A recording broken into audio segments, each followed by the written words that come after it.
Hey everybody, we are live here in Lexington, Kentucky for a show that is the first of its kind. This is Breeding in the Bluegrass. I'm joined by Rachel Miller and Chelsea Stone Stewart to really talk about,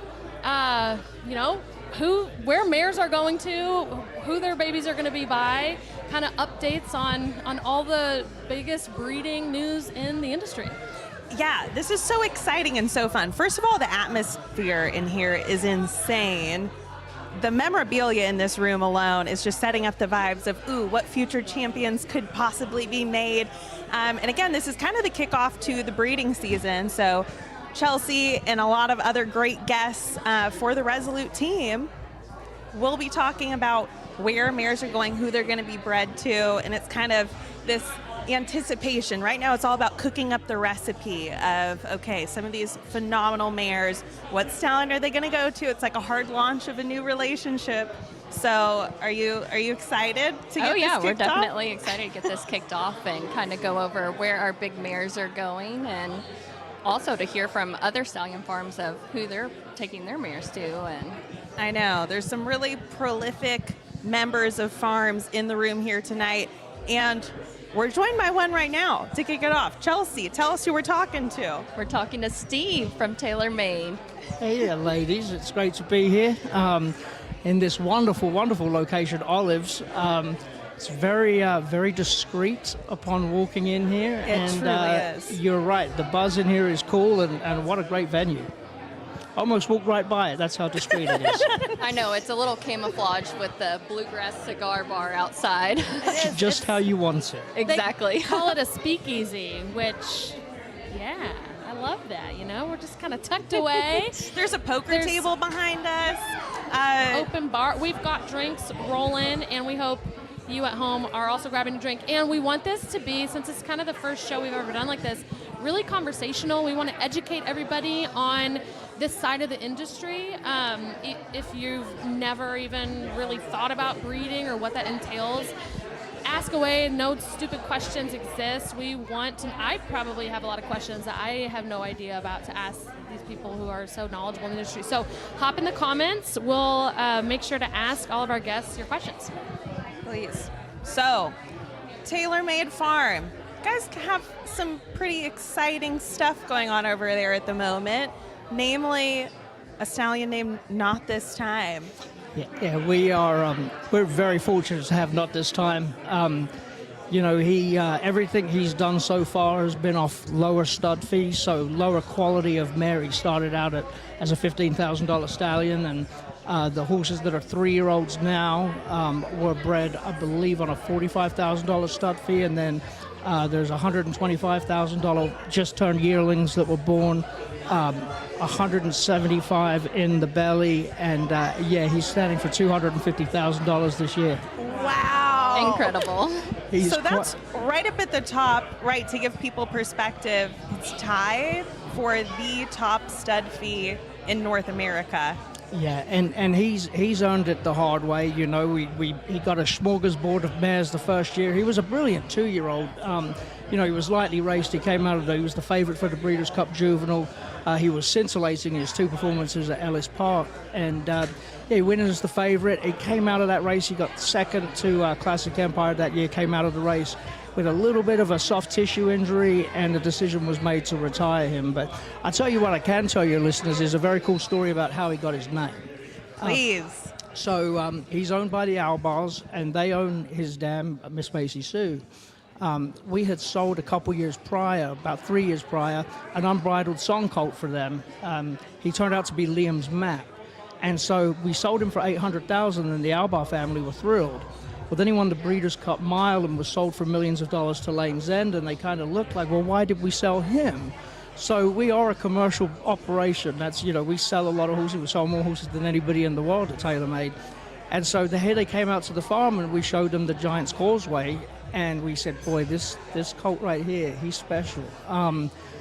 We could take him to Saratoga, and he's a 7-figure horse. He'll bring $1 million all day. And Dennis Albar looked at us, and after regretting selling Liam's map, he looked and he said, not this time.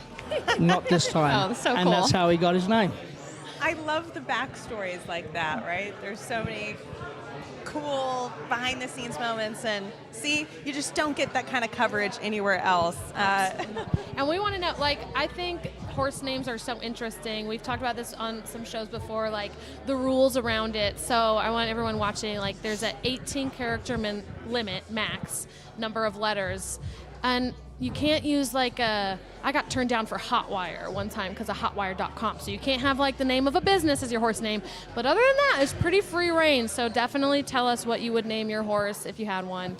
They have a naming, I think they have a naming review board at the Jockey Club, so you're not going to get away with anything too cheeky either. We just got told that the name request for those watching the Super Bowl, someone requested Bad Bunny a couple days ago, and they had to decline it because Bummer. it's a public figure.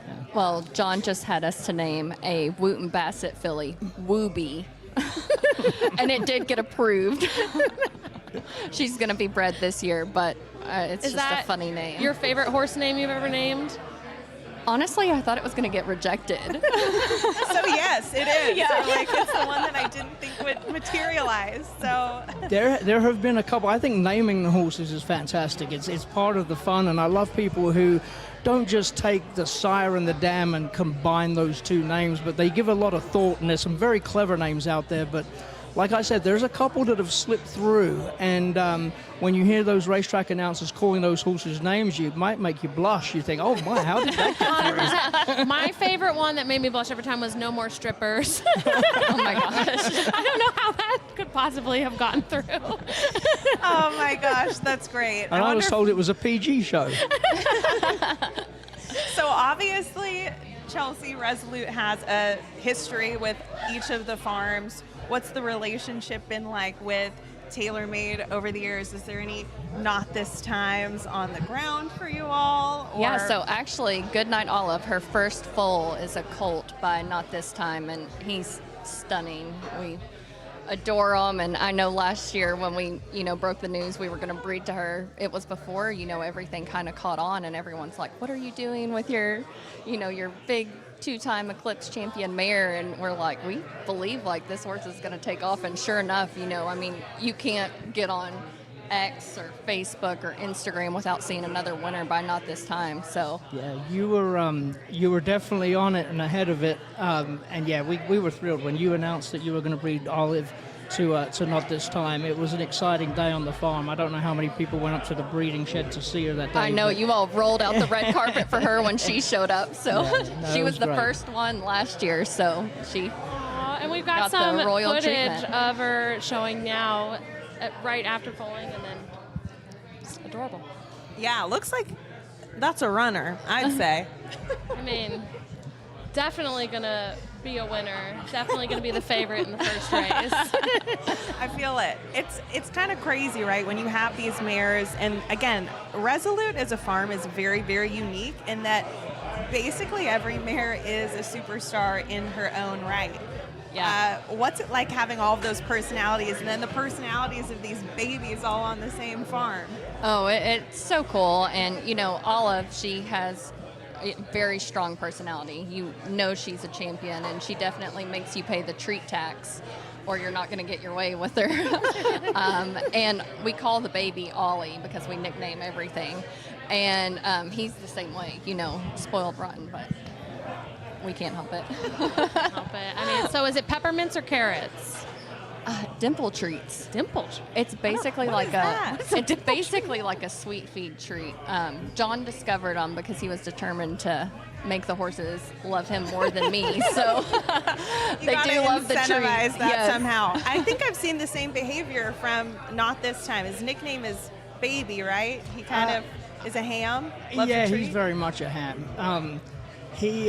There was a video that I had taken when he was about this time of his yearling year, and there was something about him. And on the video, I say, I was talking to Jason Luch, who's the son-in-law and owner-manager of Albar Family Racing, and I told him, I said, here's your Giant's Causeway colt out of Miss Macy Sue, and I said, there's something about him. He's just special, and he certainly, he loves visitors, and he likes to pose, and I've found over the years that a lot of the good horses, whether it's a broodmare like Olive, a stallion now like Not This Time, but a lot of the good ones, they have something special about them. They're just a little different, whether it's personality-wise or, whether they're ham, like you said, Not This Time, or just the personality that Olive has.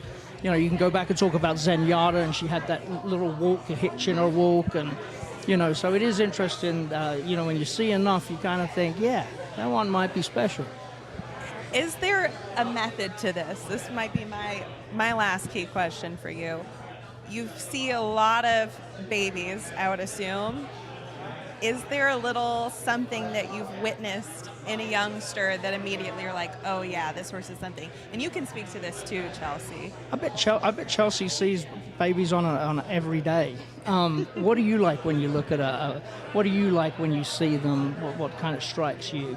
I would say a lot of the foals, sometimes, especially when they're coming out of these big mares, it's almost like they have a chip on their shoulder that they're like, my mom's this. Like, my mom's a celebrity. I don't know who your mom is, but they just come out and they instantly have the attitude. And, it's something we realized with when we had Puka, her colt that's now a yearling, he's a 2-year-old now.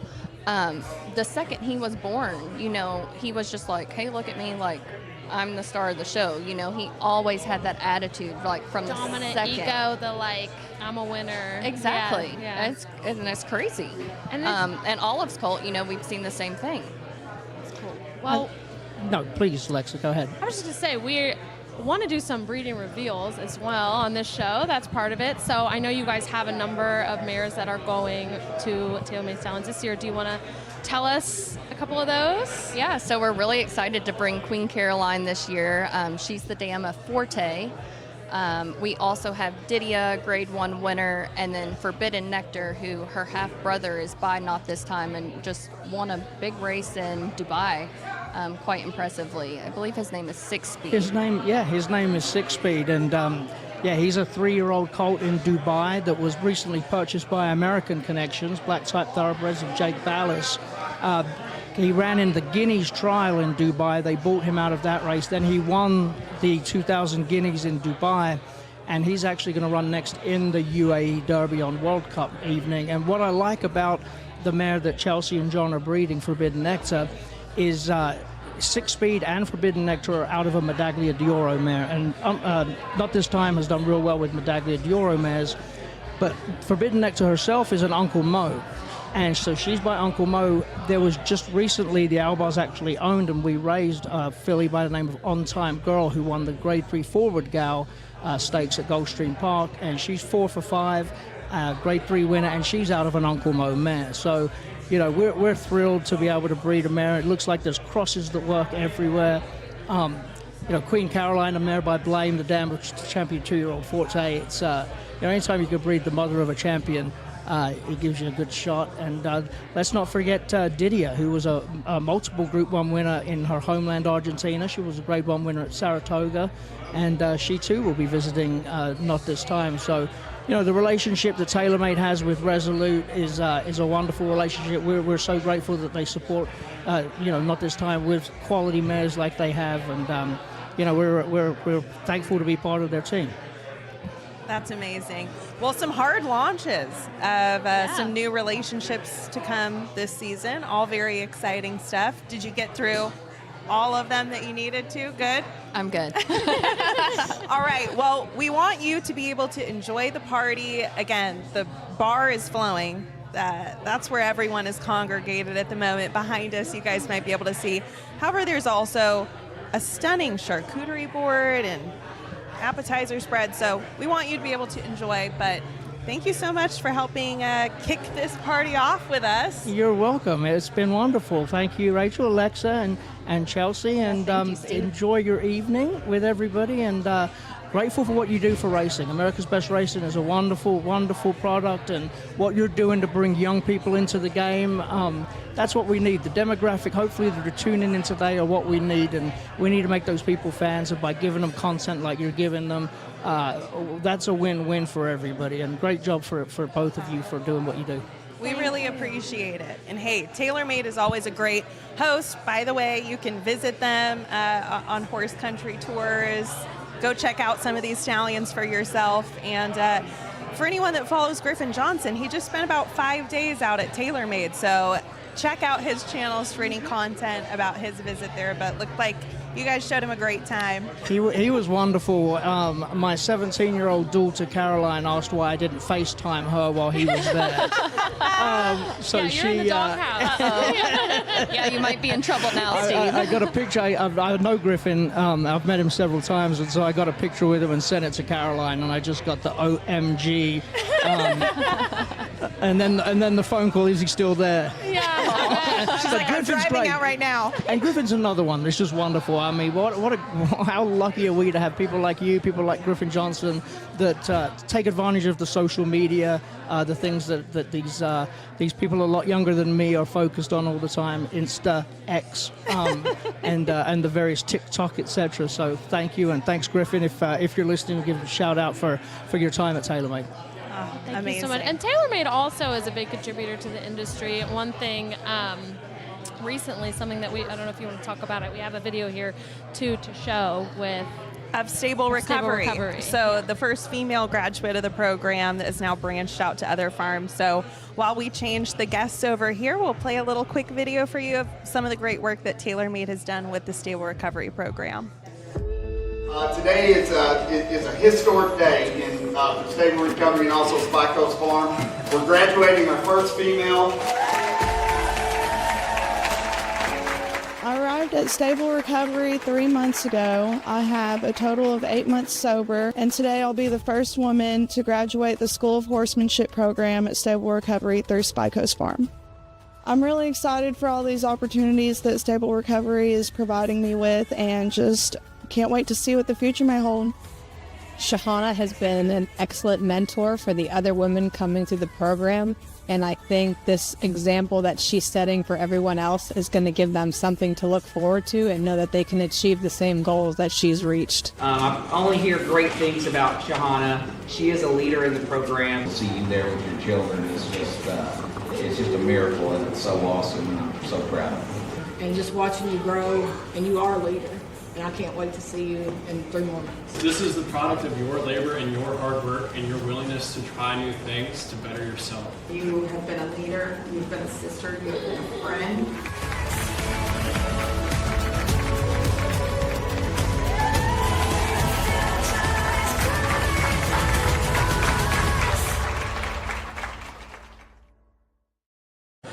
All right, so the set has transformed. New guest here with us, Adrian Wallace of Coolmore America / Ashford Stud. You might be able to tell, given the merch and the branding. Would have never guessed. Never guessed. No. And the accent.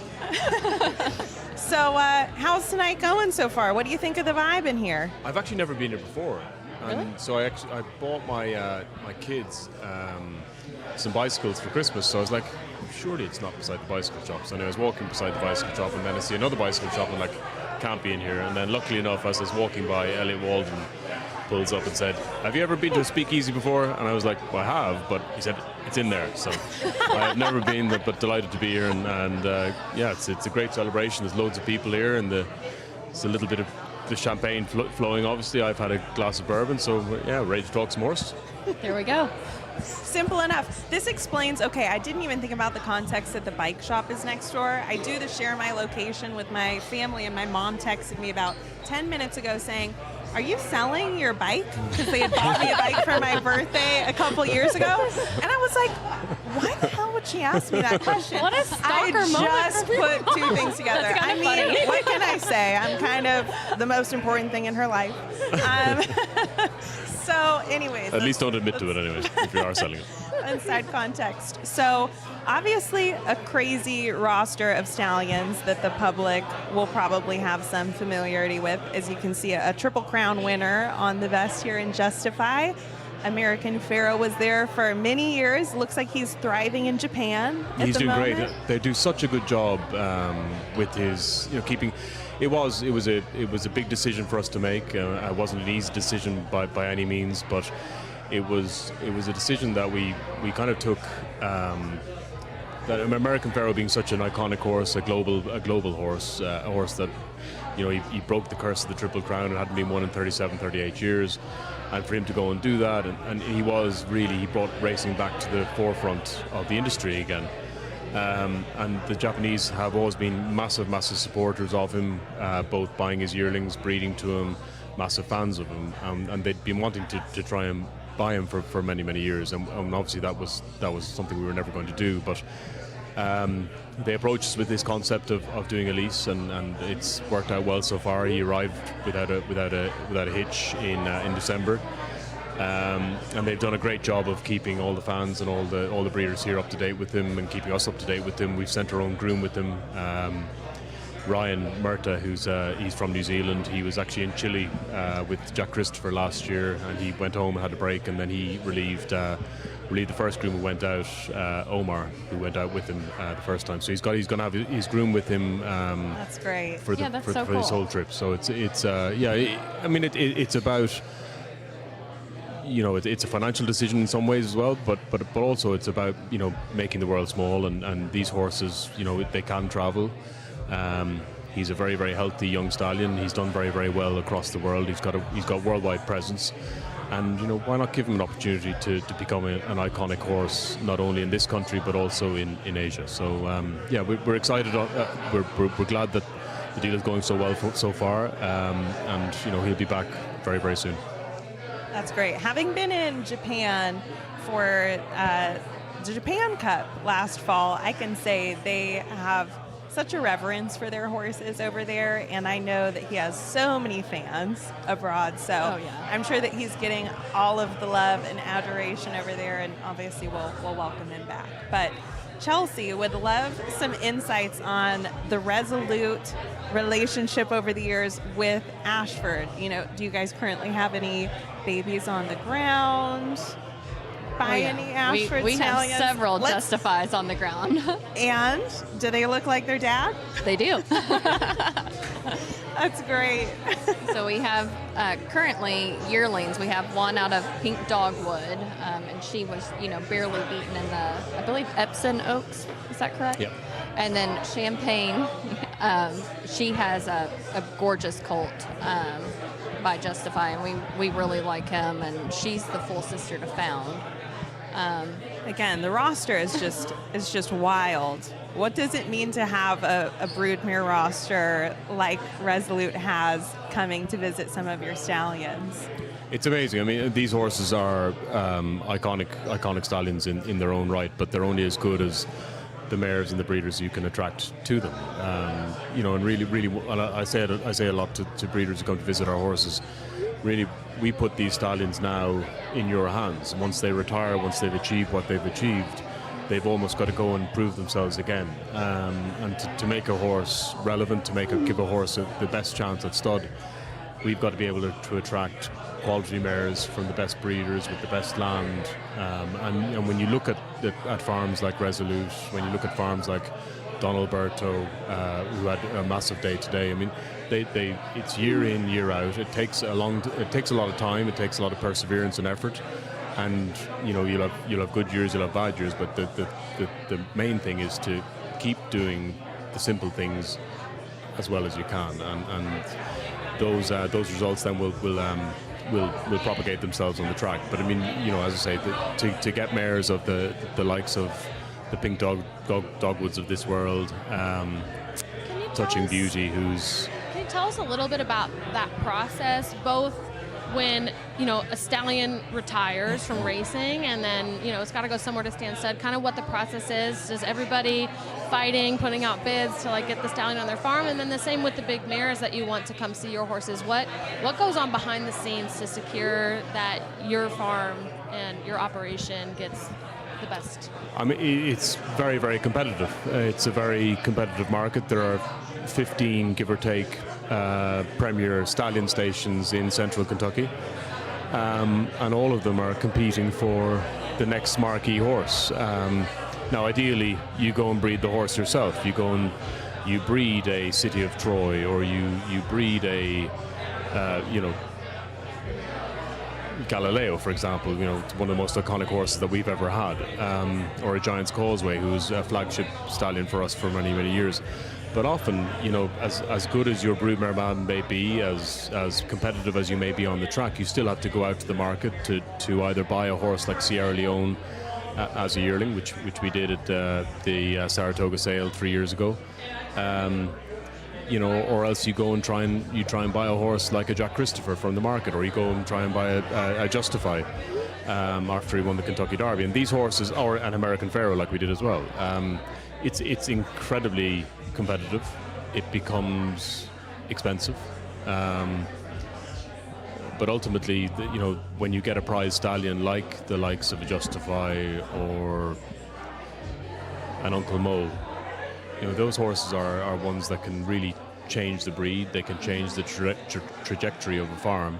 They can massively improve your broodmare band. And sometimes you get it right, sometimes you get it wrong, but oftentimes you'll find these horses are, certainly the 3-year-old, late 2-year-old, early 3-year-old colts who are running well in Kentucky Derby preps. They're the horses that are going to attract the attention of all the big farms: TaylorMade, Gainesway, Lane's End, Three Chimneys, ourselves. It gets very, very competitive. It's kind of a courtship, I'm really into Bridgerton, so that's what I would almost compare it to. I wouldn't have compared it to that, but I can see what you're saying, yeah. Do you want to meet at the promenade? And sometimes it's not about, the offer. Sometimes it's about the opportunities you can give those stallions. So oftentimes, it's worked in some instances where we may have offered more money than another farm, but because of previous relationship or a previous business decision, the client will go to them, or vice versa. Sometimes we can say, listen, come to Coolmore and we can give you our expertise and we can help you get the next Uncle Mo or the next Justify. And Fierceness is a new one at your he is indeed, yes, he is indeed. And the Son of City of Light, and I see you're pulling up. Wow, that was very well prepared. Son of City.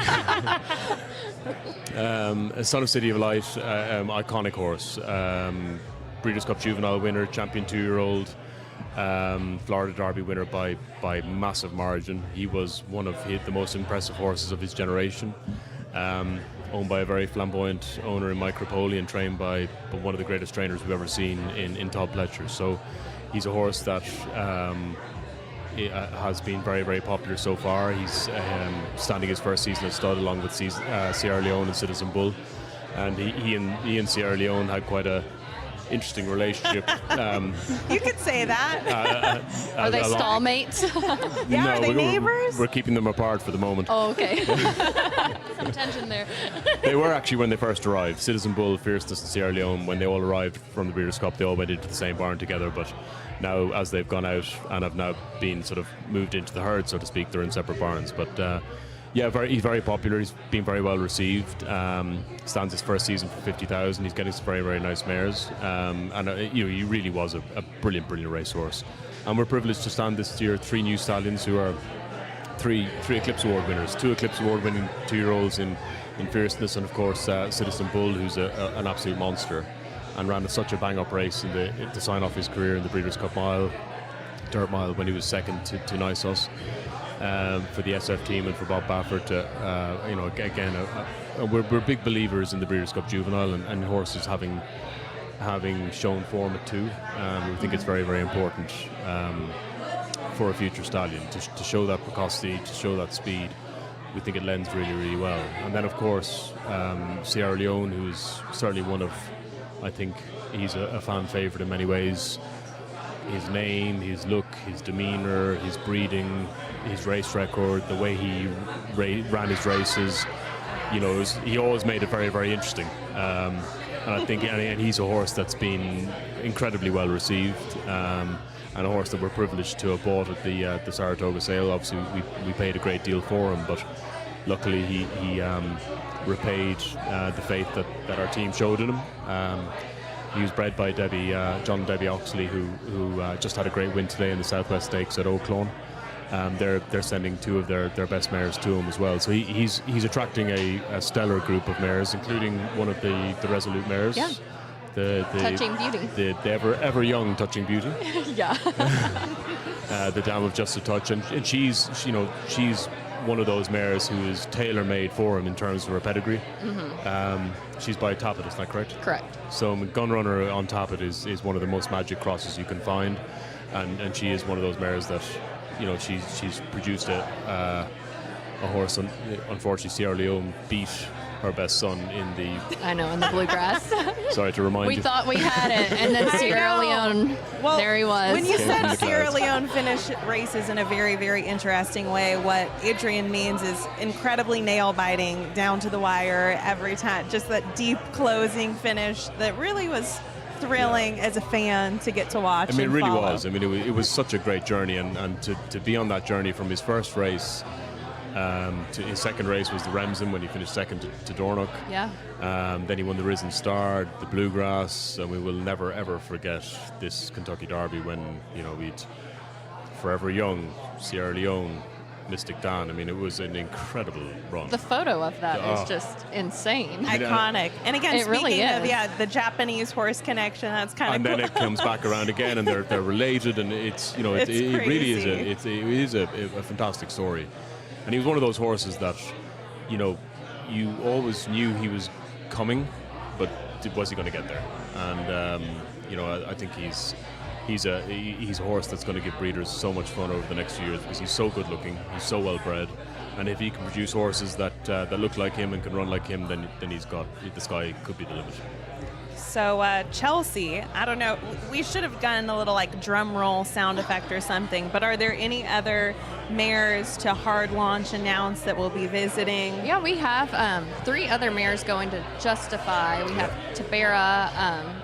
She's currently, we imported her from Europe, and she has So an cool. impressive 2-year-old running in Europe, so we're really excited. She's the daughter of Glen Eagles, isn't that right? Correct. Yeah. And she had a Zarak 2-year-old win with Andre Fabre Correct.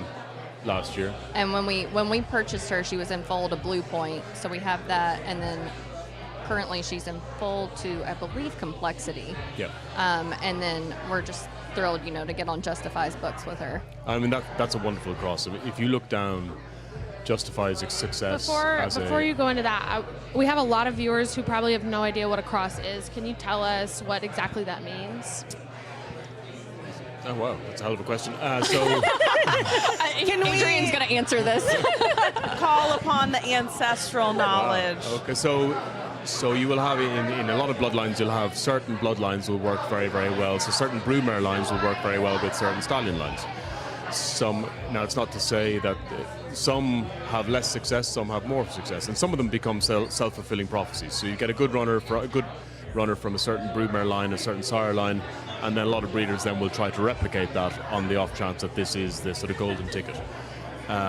Some are under-tried, some are over-tried, and some people give a lot more credence to it than others. But basically what it means is that certain bloodlines seem to mix and cross very well with certain others. To give you an example, Sadler's Wells and Danehill in Europe was a very, very good, a very successful cross.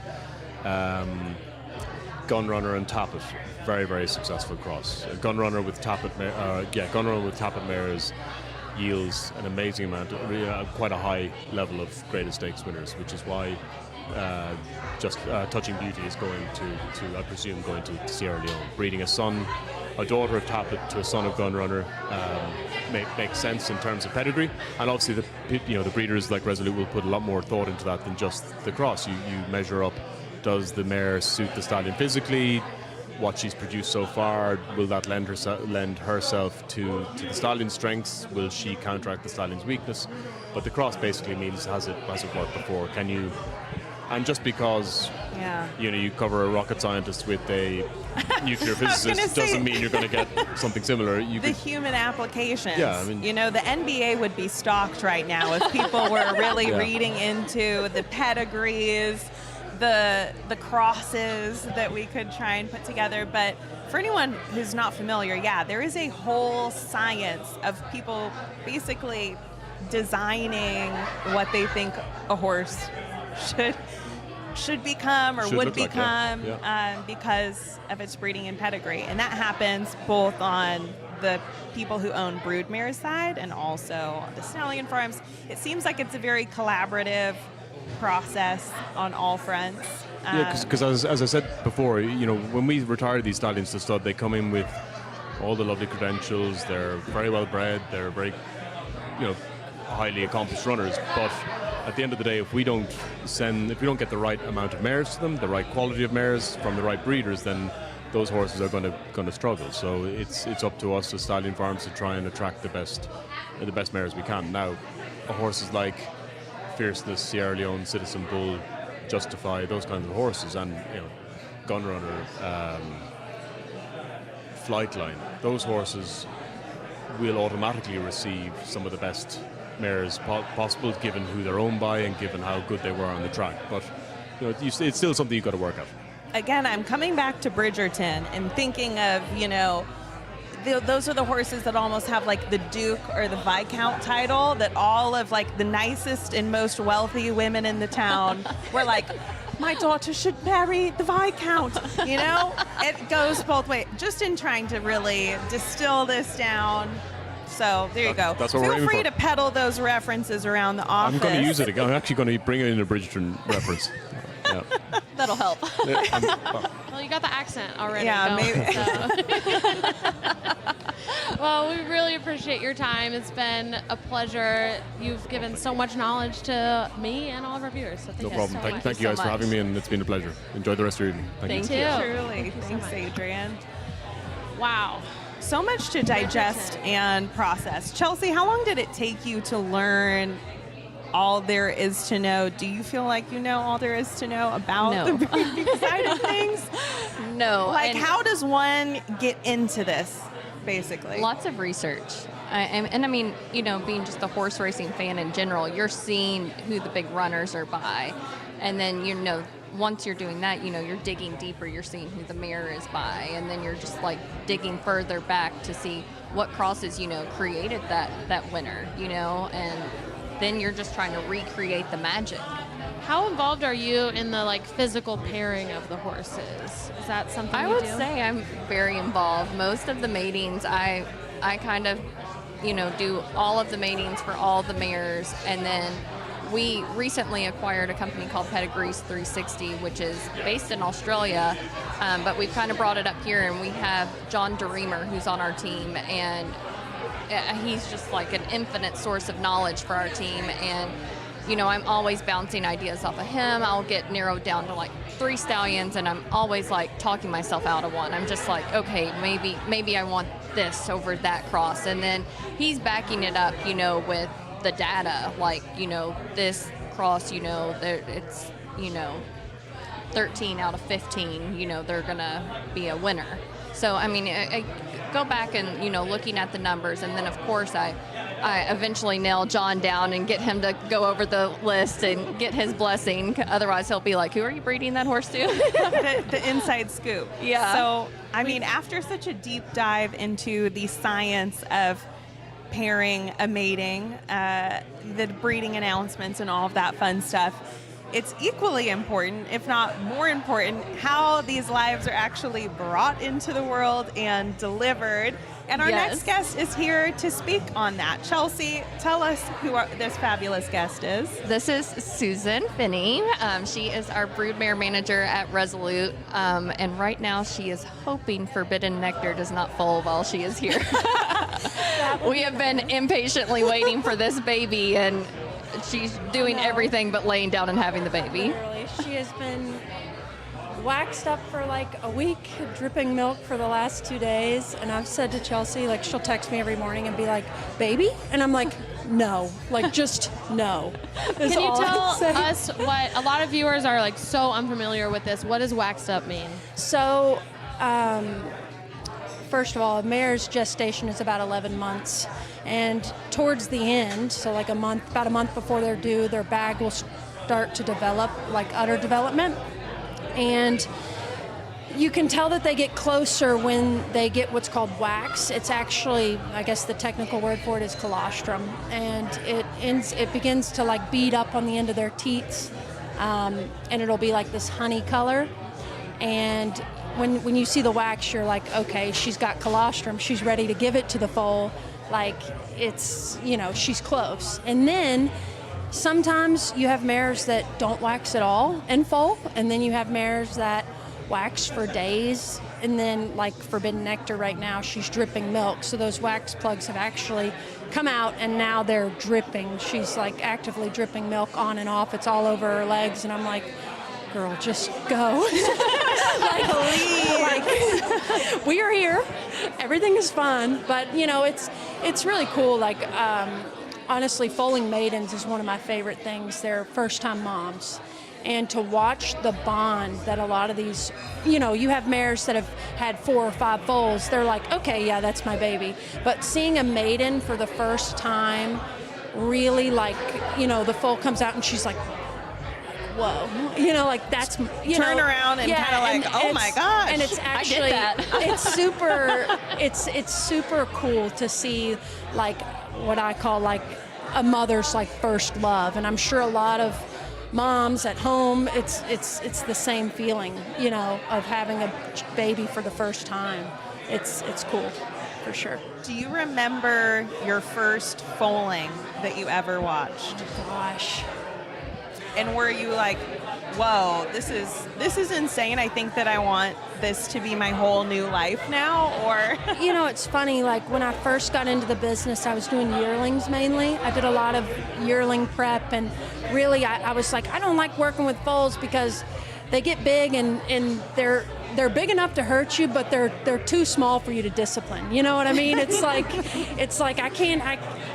like they do what they want. But I remember seeing my first foal probably when I was at Dromoland. I was at Dromoland when I was like 18, and they had a foal there, and I remember being like, what is all of this? That was like over 10 years ago, but it's like I couldn't do anything else. Like if you asked me to go and like prep yearlings and do all of that, I guess I could do it, but it would be like, it's not like my passion. But bottom line is you're not getting into an office job. No. You will not find her in the HR department.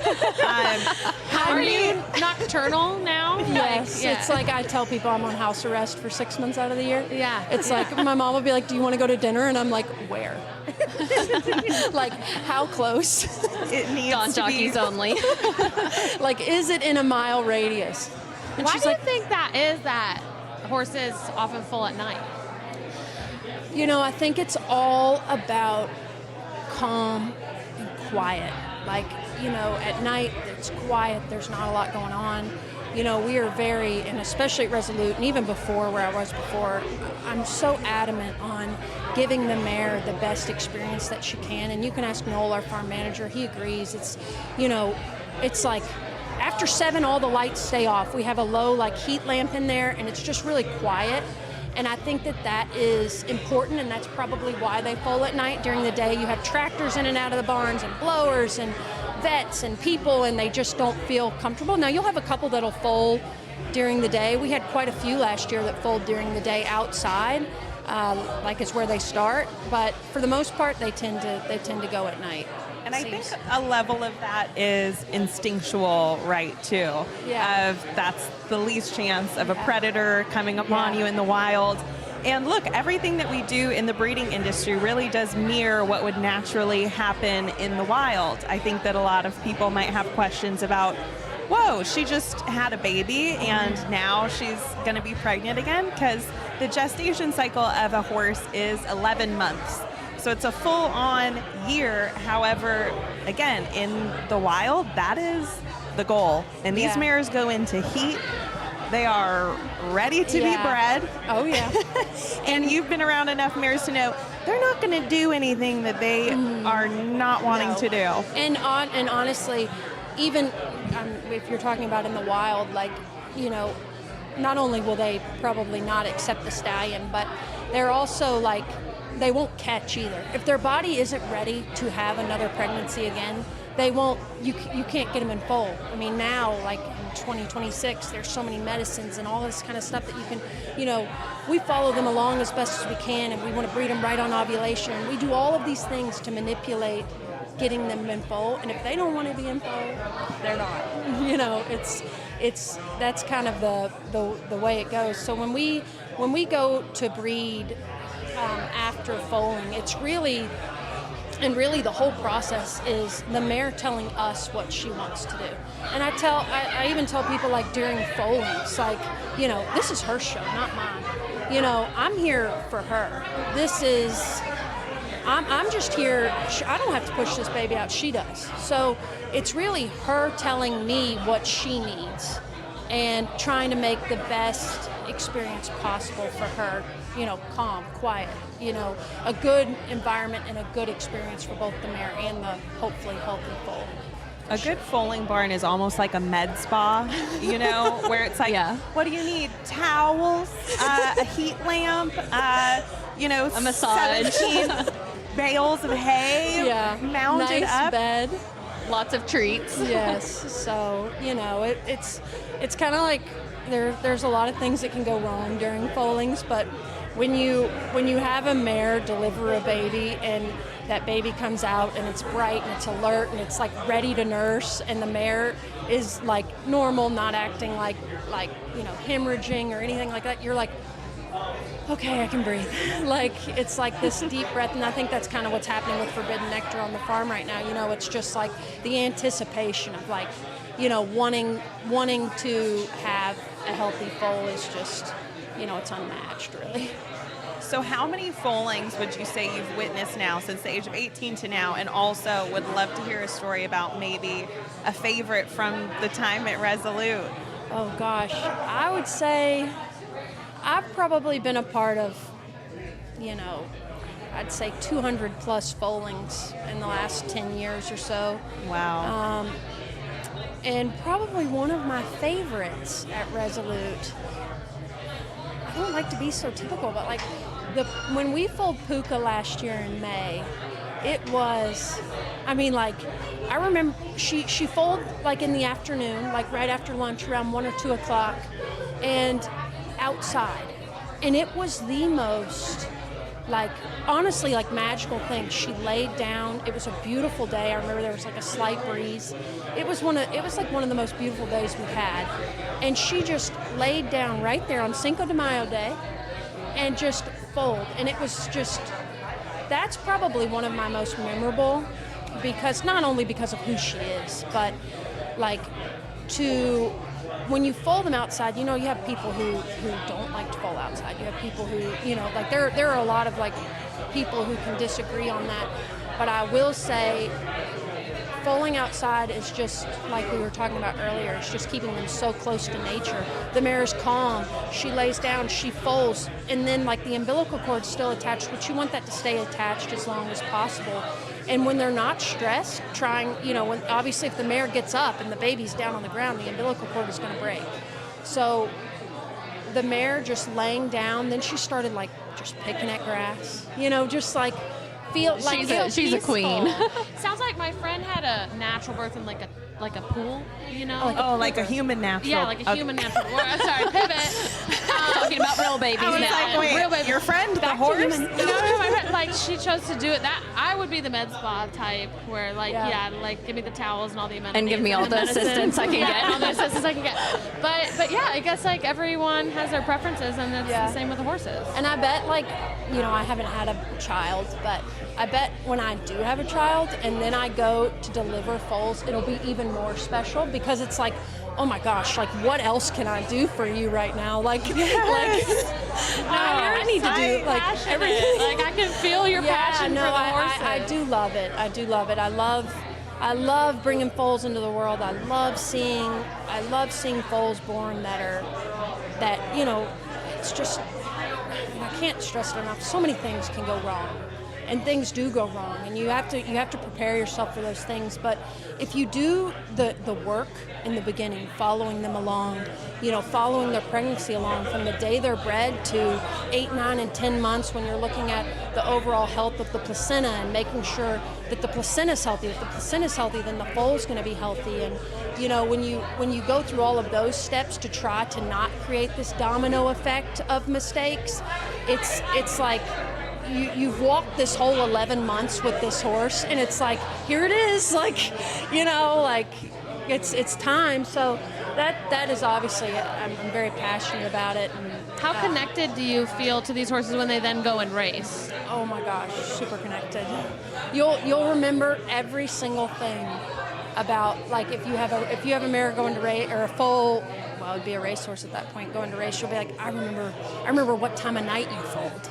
You know, like, I remember how long it took you to stand up. You were so stubborn, you didn't nurse for like 3 hours, and I didn't get to go to bed that night. You know, like, you think about those things, and you know, it's like Will Walden. You know, my husband's really close with Will, and he had Bless the Broken running the Kentucky Oaks, and that was a homebred of ours that I foaled and raised. And that's like, so cool. And so getting to watch her go to the Oaks, and if you'll watch the America's Best Racing video, which I really don't want anyone to watch because I'm absolutely neurotic in that video. I am like, watch it. I am like, wait, can we get a replay? No, don't put that up.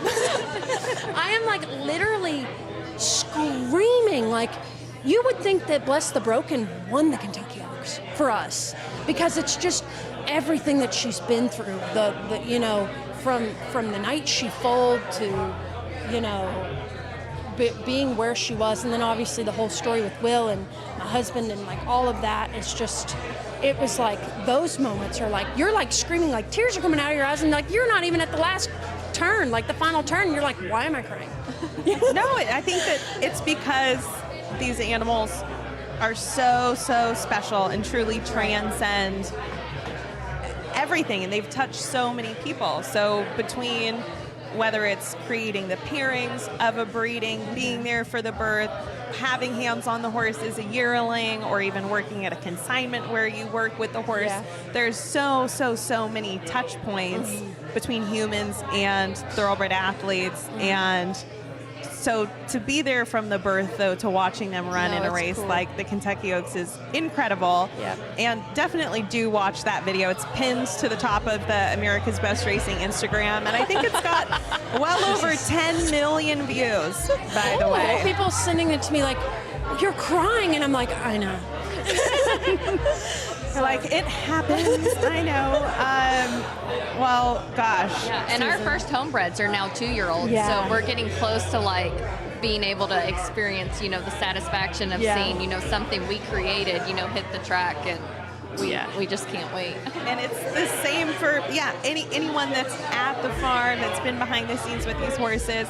Obviously, to touch quickly on the horse that you just spoke of, the foaling that you loved, where is that horse now? So this would be the sibling of, so Puka was the dam of Kentucky Derby winner Mage, as well as the Belmont Stakes winner Dornock. And that foal, is that Freaky? No, that's so he's 2 now. Okay. So the one that I'm talking about that was born in May, she's still on the farm. So she just, as of January, became a yearling. And she is still at the farm, the most spoiled brat you've ever met. She will, like, we bring, so the one thing I do love about Resolute, it doesn't matter whether you're a mare, whether you're a retired gelding, whether you are a foal that is Puka, or whether you're a foal that is, you know, our rescue that we rescued from a kill pen. Everything comes in every day and gets to rest in the mornings and eat, have a meal inside. Especially, it's really nice, you know, in the summer it's great because it's hot. In the winter it's nice because it's cold, you know. So she comes in every morning, and you should see her tear the bottom of that feed tub up. She will about kill somebody to get a meal. She does not miss a meal. She pushes everyone around because it's like she automatically knows who she is, which is so funny because this is just what Chelsea was saying. Like, they know. So funny. They know. She literally is like, I'm better than you, and I know that I am. It's so funny. I'll send you the video later, Chelsea. I took a video the other day of Puka running around with 2 others that she's turned out with, and she is absolutely eating them up. I mean, she is like working them around this field. And she's getting them in shape. I know. She's like, if you all want to keep up with me, you better start training now, because I'm only training at half the speed. And a fun fact is, her 3-year-old year, the Kentucky Oaks falls on her birthday. Yes. So we're going to put that out into the air there, now. some foreshadowing. Some good foreshadowing. Yes. I love that. That seems so serendipitous. Yeah, the good race horses, you know who they are. You can tell them they have a different way about them. The way they move, the way they walk, the way they, and that's the cool part about, foaling as well. You foal this thing that's like all gangly and or whatever, and then you watch it grow up into this big mature horse, and you're like, man, I knew I saw that. Like, you can just tell by the way they walk just how good and talented they really are. So. Thank you so much. This has been so much good insight and passion, and we hope you have many more crying Oaks experiences I know. for horses. We're going to have so many of them. Yes. If it's not a crying Oaks experience, I feel like it's going to be Chelsea and I crying over all of her saddlebred babies. I smuggle my surrogate mares out in the fields with the thoroughbreds. Oh my gosh. So we have Chelsea's show horses too, which are so fun. In the field with we keep the saddlebreds separate from the thoroughbreds for right now, but as it gets bigger, I don't know if we're going to be able to. And I feel like we can smuggle them in a little bit better, and like with John, if they're just like there and be like, who's this thoroughbred? Like nobody's going to know. No one will know. No, Chelsea and I are probably going to be the worst at that. We love conspiring. But one of my surrogates is actually a big spotted mare, and her name's Teardrop because she's a paint and she has actual spots down her one eye. Yeah, one blue eye. She could pass as the thoroughbred for exactly. sure. But you know what everyone asks when they're touring the farm? They said, "What is that mare?" Just what is that? What is that mare? And then I want to Juliana know has who to she be like, is. it's not it's a saddlebred. And then they're like, well, what's that? And it's like, welcome to the saddlebred tour. Like, we love to talk about some saddlebreds here and there. So that's another thing. People can go visit Resolute, correct? Are you the one out there that people get to chat to on a tour? Well, Juliana does all the tours, and she's fabulous at it. She knows the history of almost every mare and every foal. I don't know if she goes home and studies it every night, but she's the best person for the tours because she'll walk out and I'll be holding a mare around a mare and foal, and she'll be telling everything about Every it. And I'll be like, I didn't know that. Learn something new every day. No, it's officially a horse country tours destination. Again, come see some really, really passionate people and some phenomenal roster of horses. I feel like a lot of times the stallion farms get a lot of glory, as they should. However, getting to see an operation like this, and where else are you going to see saddlebreds? Brunch with the babies is really awesome. farm. Yeah, we did that last year, and we're going to do it again in April. And I'm actually really excited for Brunch with the Babies because it's open to the public. Everybody can come and meet and greet the foals. That's and so cool. Get up close and personal with the babies. We have like a little trail, like a walking trail where we'll turn out all the babies, and they're, because we bring our foals in every day and they get handled, and it's like they'll literally come up to the fence and just hang out all day. Like, half the time you go on tours and you're like, well, that's cool, but that horse is all the way over here and we can't get it to come over here. Not at Resolute. They will be all over you at the fence. They want the attention. Or treats. Sure, treats. All of our yearlings eat carrots. Our guys start giving carrots to our babies, like as foals. You could go to the yearling sale and offer a carrot to every horse at the yearling sale, and I bet none of them would take a carrot. Yeah, they don't know what it is. They don't know what it is. You go to Resolute and they hear a bag of carrots. Chelsea's out there throwing them over the fence just in chuckloads. Guilty. I'm driving past and I'm like, is that carrots all over the ground? You can tell when I've been by. Just to drive by carroting. A shout out to Juliana in the comments who gave it to her last year. She's over here helping with the stream as well. Juliana, you're amazing. That's what the commenters are saying. You give great tours. Yeah, Juliana's the best. Great. She is. Truly, truly. Well, thank you so much for joining us. We so appreciate your time. We'll let you go in case, your mares start a foaling here. Time to go. So thank you. I wanted to comment on Resolute. Like, I'm hearing all of these amazing stories at the farm, and I just can feel the love of the animal just exuding here from the team. And so, Chelsea, I'm wondering if you can tell us a little bit about your aftercare initiatives. I know you have the poker tournament coming up, Poker for Ponies. Yes. If you want to give us a little bit of info about that. Yeah, so we actually have our own 501c. We just got our accreditation last year, and it's called Racing to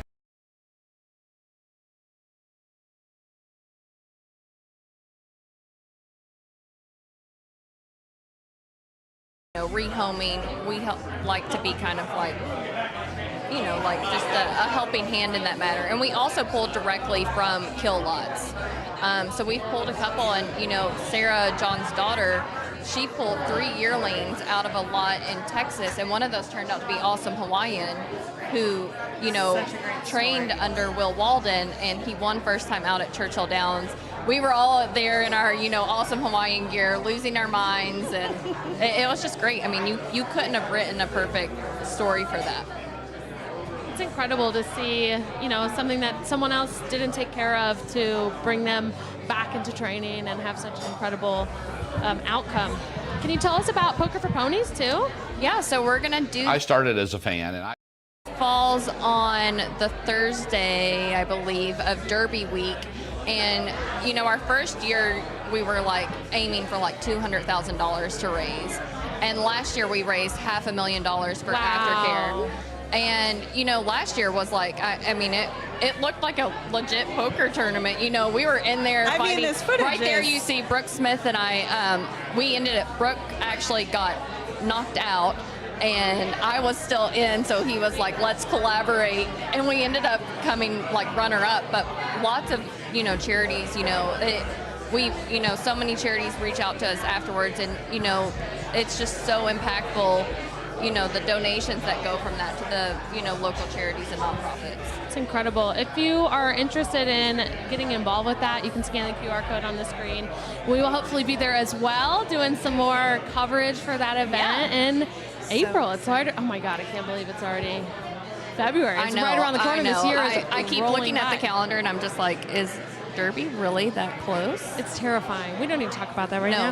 Don't do it. But the set has once again changed. We have Ryan Norton with us from Gainesway. Ryan, how's it going? Hi, ladies. How are you all? Fantastic. We're great. Better now that you're here, of course. But you all clearly they picked the right three to do this. I've got a face for radio, so. Come on now. Well, how's the night been going for you so far? I can't complain. This is a great place, great food. I've been told those were the best mini hot browns that we've ever had. And I handmade them. You handmade them? Well, no, congrats.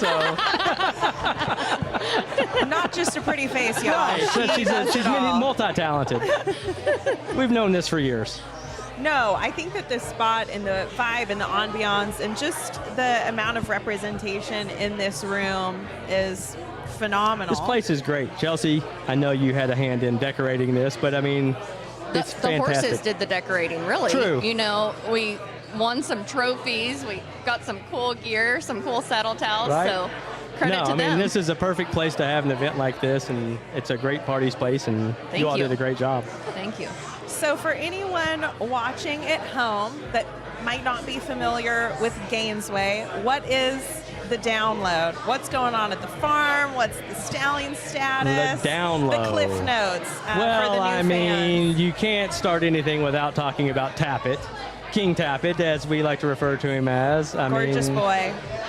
He's 25 years old this year. He's going to breed about 50 mares. But, knock on wood, physically he's great. Fertility's fantastic. So we're going to run it back. And, leading broodmare sire, 3 years in a row now. So had a Breeders' Cup winner this year. So the old man's still getting it done.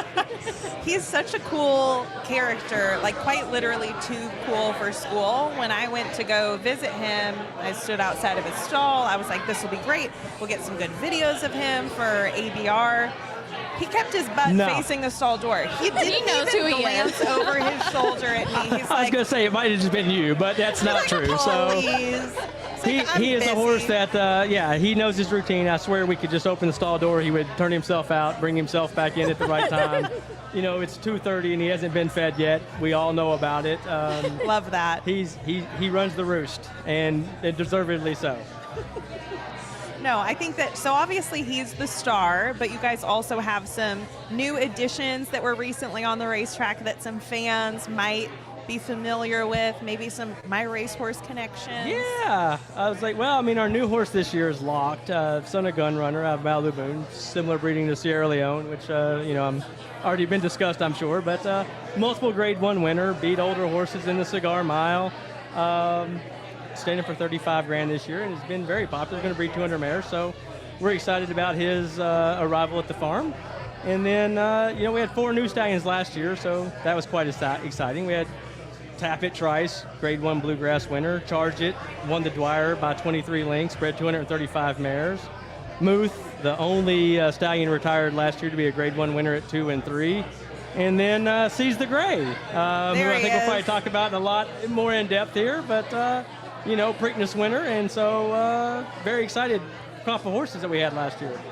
So Seize the Gray, who won the Preakness Stakes, was owned by My Racehorse owners. I gotta know, have there been a lot of My Racehorse visitors? We have a lot of My Racehorse visitors, so there's 2,570 of them, I believe. Wow. I think I've met 570 of them already. But no, they're great. I mean, My Racehorse does a great job of marketing these and doing everything and selling these micro shares. And all it is creating new fans. And these people come out, they love Seize the Gray. We had an event back in October, 200 people. And I mean, people flew from Arizona in to come see the horse, get their picture taken with him, and fly home. I mean, they love him. Wow. And, clearly we have a nice mare in foal to him. Good night, Olive. Good night, Olive. Please, give us the update there, She's Chelsea. due in March, and we're all so excited to see it. And it is going to be a colt. You can fetal sex, the mares, I believe once they're 60 days in foal, and we love to spoil the surprise. We want to know what's cooking. You gotta know how to decorate the nursery. We just can't wait. It's just kind of like opening the Christmas present before Christmas. So. Oh my gosh, how excited is Gainesway for that? I mean, he bred 196 mares. She was hands down the #1 mare in his book. I mean, he had 4 or 5 other Grade 1 winners, but not a multiple champion. So there's 2,500 plus owners, plus me, waiting to see this foal. So yeah, much anticipated. Very much. So, okay, Chelsea, speaking of the Resolute roster of mares, is there any announcements for the season? It's not Good Night Olive this year, but this year we're sending Misty Vale, who's actually one of my favorite mares we have on the farm. Back when she was racing, she was just a hard-knocking mare. I mean, she was always going to show up, had so much heart. And I believe she actually attained millionaire status, or if not, she's just a few dollars short. But, just a class act, and I'm so excited just to see her go there, and then this time next year I'll be just on the edge of my seat waiting to see the baby. Right. I mean, it's the perfect cross. I mean, it's a similar cross to Archangelo. I mean, classic winner. I mean, so it makes complete sense why you would go there. And I mean, she's a nice young mare. I'm looking forward to seeing how this baby turns out because, like you said, she's a nice stakes winner. She's a great mare, and I think Gainesway sending multiple Tappet mares to Seize the Gray, so I don't know why that Tappet line should work really well with him. So absolutely. Ryan, we've gotten some shout-outs in the comments about you. Apparently, you give really great tours. Oh, well, thank you, whoever that is. But maybe you'll know, he gave us a great tip on Dr. Kapur the same day. Oh, well, there you go. Glad somebody made some money. Giving tips, wow. Hey, so you got time to throw some change tips around? Well, I mean, Dr. Kapur's in here this weekend, so down at the Tampa Bay, so we'll keep our fingers crossed and see if Mackenzie can have another stakes winner. Hey, if we can get on the tip line for any of these picks that you've got. I've got to make money, so I can't tell everybody. So I think that we should also invent a drinking game here on this show where it's every single time that the word cross is mentioned. Oh, maybe it's a good one. No, there's a lot of there's be too many hospitals on call at that point. I like that. So, okay, new stallions on the roster, a lot of exciting things. Gainesway, I mean, the vibe, the look of the farm, the appeal of it. I feel like it's almost like a little Tuscan village. Almost the stallion roster, the stallion like little barn. The complex thing. is, I mean, well, those barns were completed in 1984 by John Gaines, and they won an American Institute of Architecture award, so they are very unique. Okay, so I actually kind of knew what I was talking about a little you knew bit. it was something cool and There you go. and not odd, but different. It than doesn't every other look like farm around here. No, it looks typical very, barn. little 4-stall barns, and they're kind of just little villages, like you said. Those barns back in '84, I mean, they were state of the art. I mean, they have wash racks built into the barn. There's a central vacuum system built into each stall of these stallions. I mean, they were extraordinary back in 1984, and they're still state of the art now. So they stand the test of time.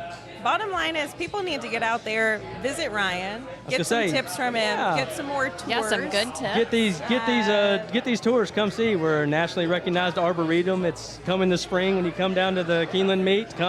Everything is in bloom. It's quite gorgeous facility. So, and some nice stallions to look at as well.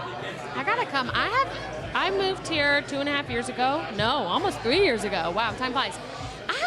I don't think I've been. I haven't never been to very been? many Well, we need to farms, remedy that so, sooner than I later. need to come out. I need to do all the bourbon tours and all the farm tours. I just need to. She's only ever been to Town Branch Distillery. Doesn't that seem like sacrilegious? Interesting. The disgust on your I can't hate on you face. because I've never done any distillery tour, and I've lived here my whole life. So Really? Hang on. Is it because you're I know. from here, so you're too cool for here's it? what we'll do. Maybe we'll we go should do all a take a distillery field tour and then trip. come to Yeah, I think Gainesville. so. Perfect. I love it. I am down, honestly. Check it off the bucket list. Yeah. The last thing that we'll touch on, the bourbon collection here within this room. This is kind of like a tour of Kentucky, all captured within the room in the walls. Pretty in much. the bourbon selection. So, I mean, I guess you don't have to visit the bourbon distilleries when you probably had a little taste. I was going to say when of you can come to a establishment like this and have most top shelf bourbon available. I mean, what's the harm? So What's your drink of choice? I should have gotten a bourbon. I don't know why I got a gin and tonic, but that's usually my go-to. But Swing and a try miss. to keep it at a minimum so I didn't get us FCC fines here tonight. No, you've kept everything very above board, on brand. We thoroughly appreciate it. We want you to be able to get back, enjoy the party, some appetizers, some beverages. Well, Chelsea and gang, I appreciate you all having me out here. Yeah, This of was course. a great, Thank you so great much. Really establishment appreciate and you a brilliant idea. So well done. Thank you so much. We appreciate Thank you you all. joining. We have a good time out here. Let's check in. How's it going? I think this is fun. This is honestly such a vibe. And I mean, It is a nice vibe. Yeah. Resolute, you guys work with some really, really incredible entities, honestly. We really Like do. I We're said, very the, blessed. The pool of people within this room is a wealth of knowledge. Again, we want you as viewers to be locking into the comments, dropping any questions that you might have. 2 comments. Let's go, Ryan. Yeah. Hey. Oh, hey. Gainesway commented.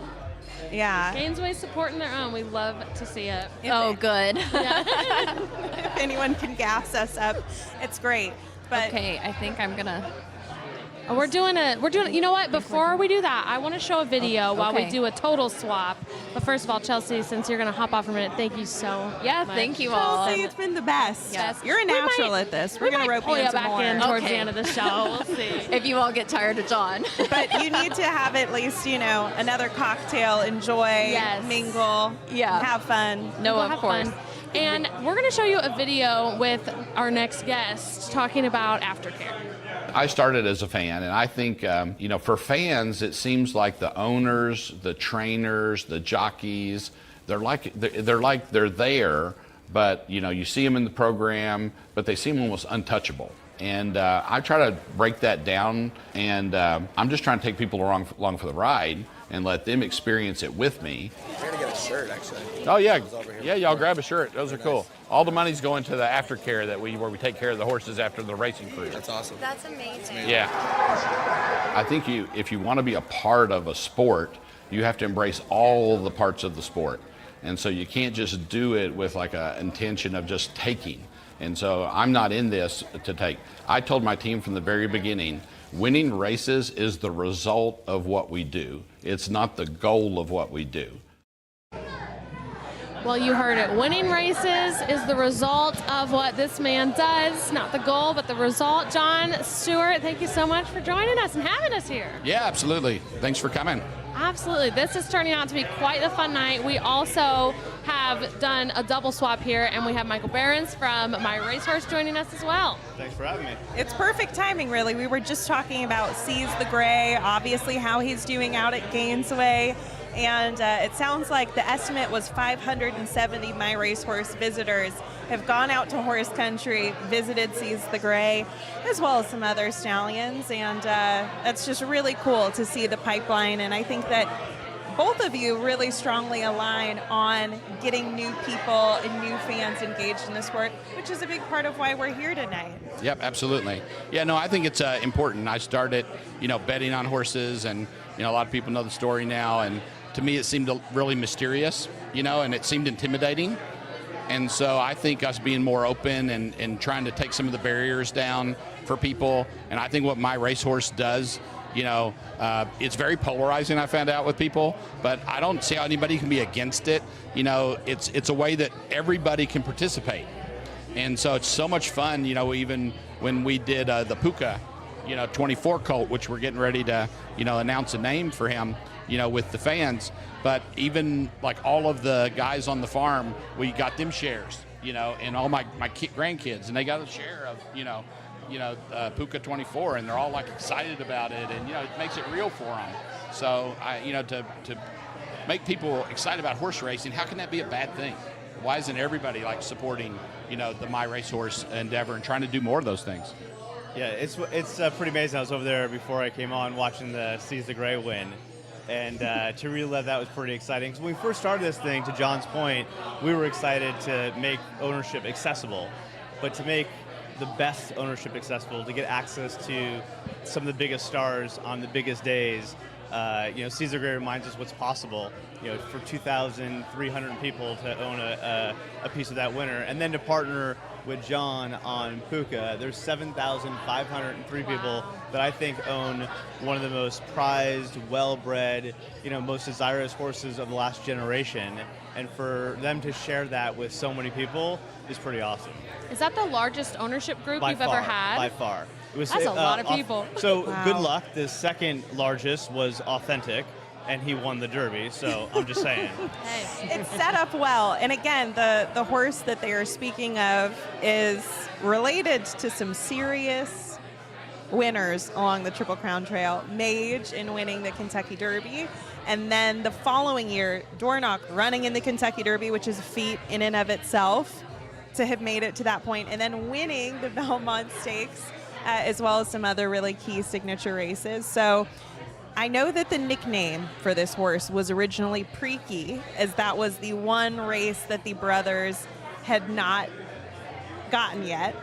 So I'm curious, in this naming process, is this going to be kind of a crowdsourced name? Tell us how that's working. Yeah, we're going through the process right now, which is really awesome. So John and the team were kind enough to allow the 7,503 partners to be participatory.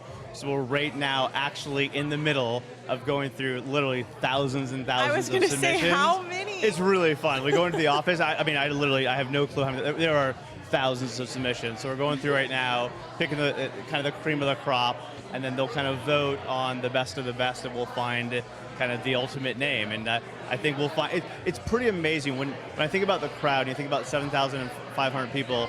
They come together. There is an unbelievable creativity. You'd be blown away by what you've seen. Can you tease a couple of your favorites that you've seen? Maybe give a little inside scoop.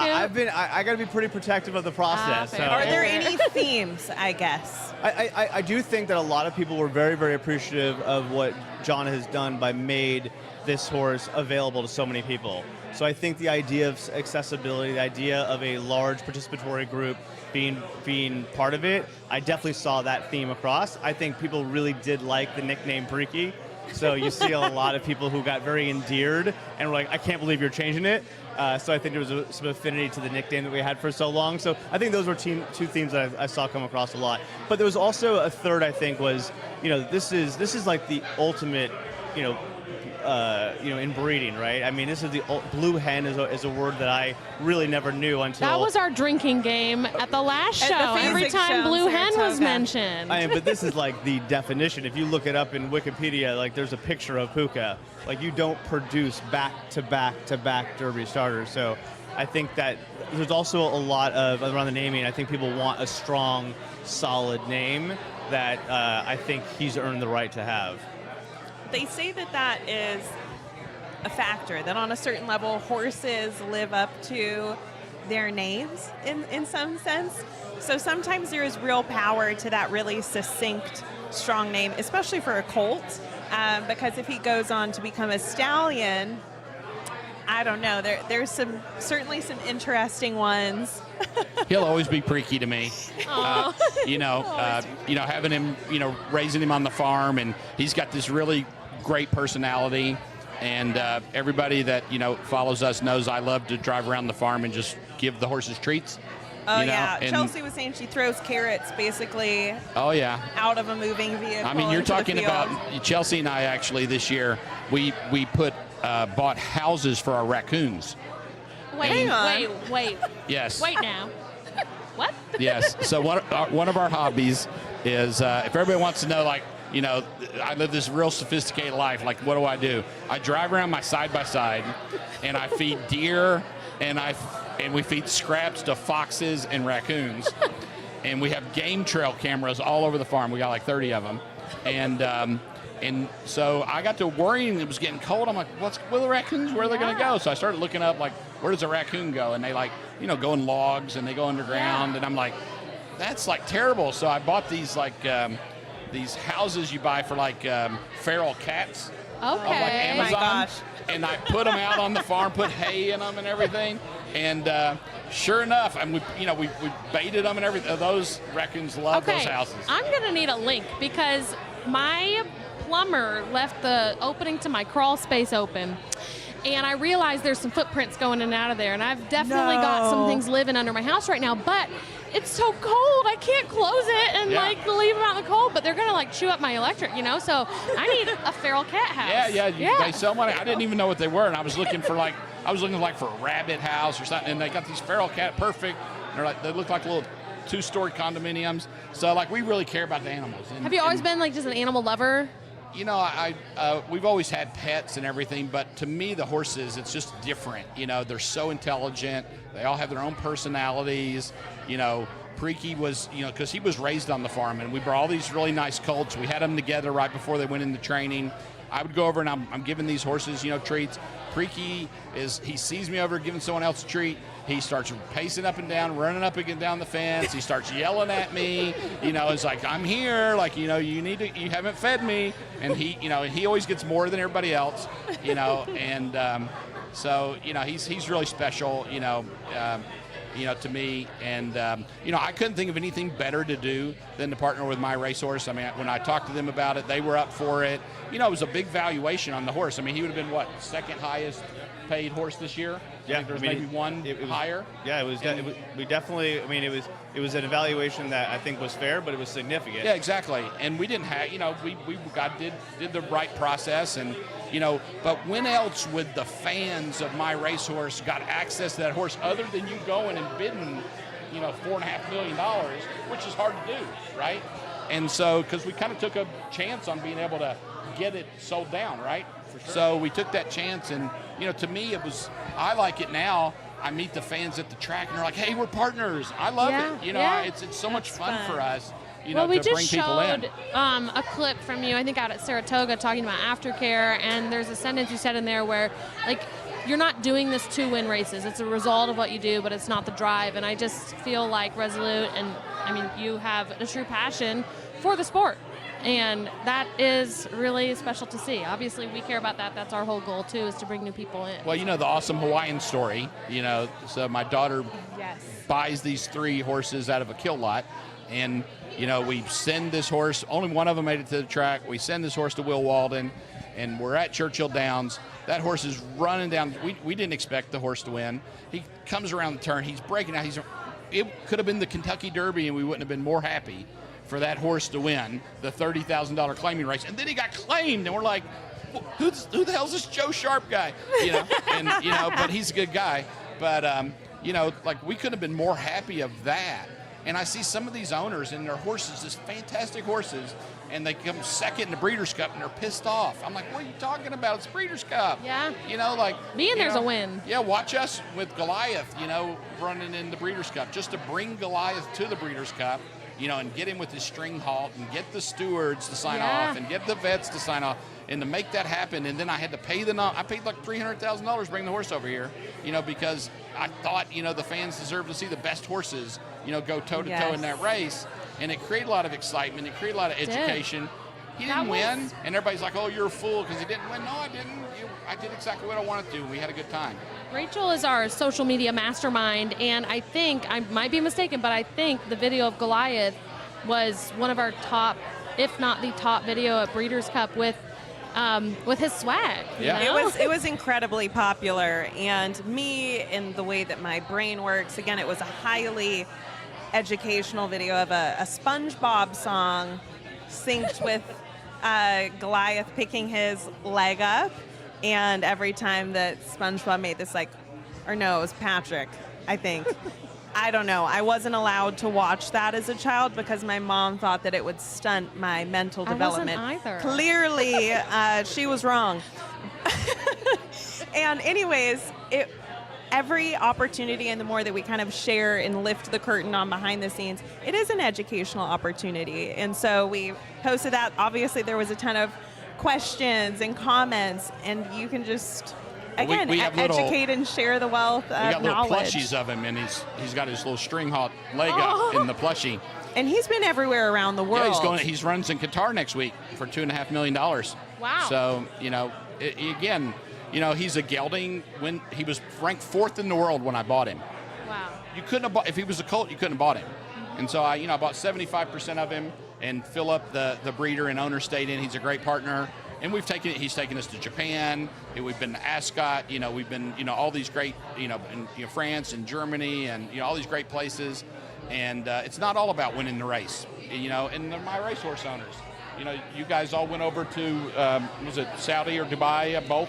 Dubai last year. Yeah, Dubai was an amazing trip. Had a huge. We had about turnout. I think about 30 people basically just came out for the entire week to go celebrate Straight No Chaser in that race. It was probably one of the best weeks that we've had as a partnership. But I don't understand, how can people, how many people are so negative about my racehorse owner? Oh, it's not real ownership.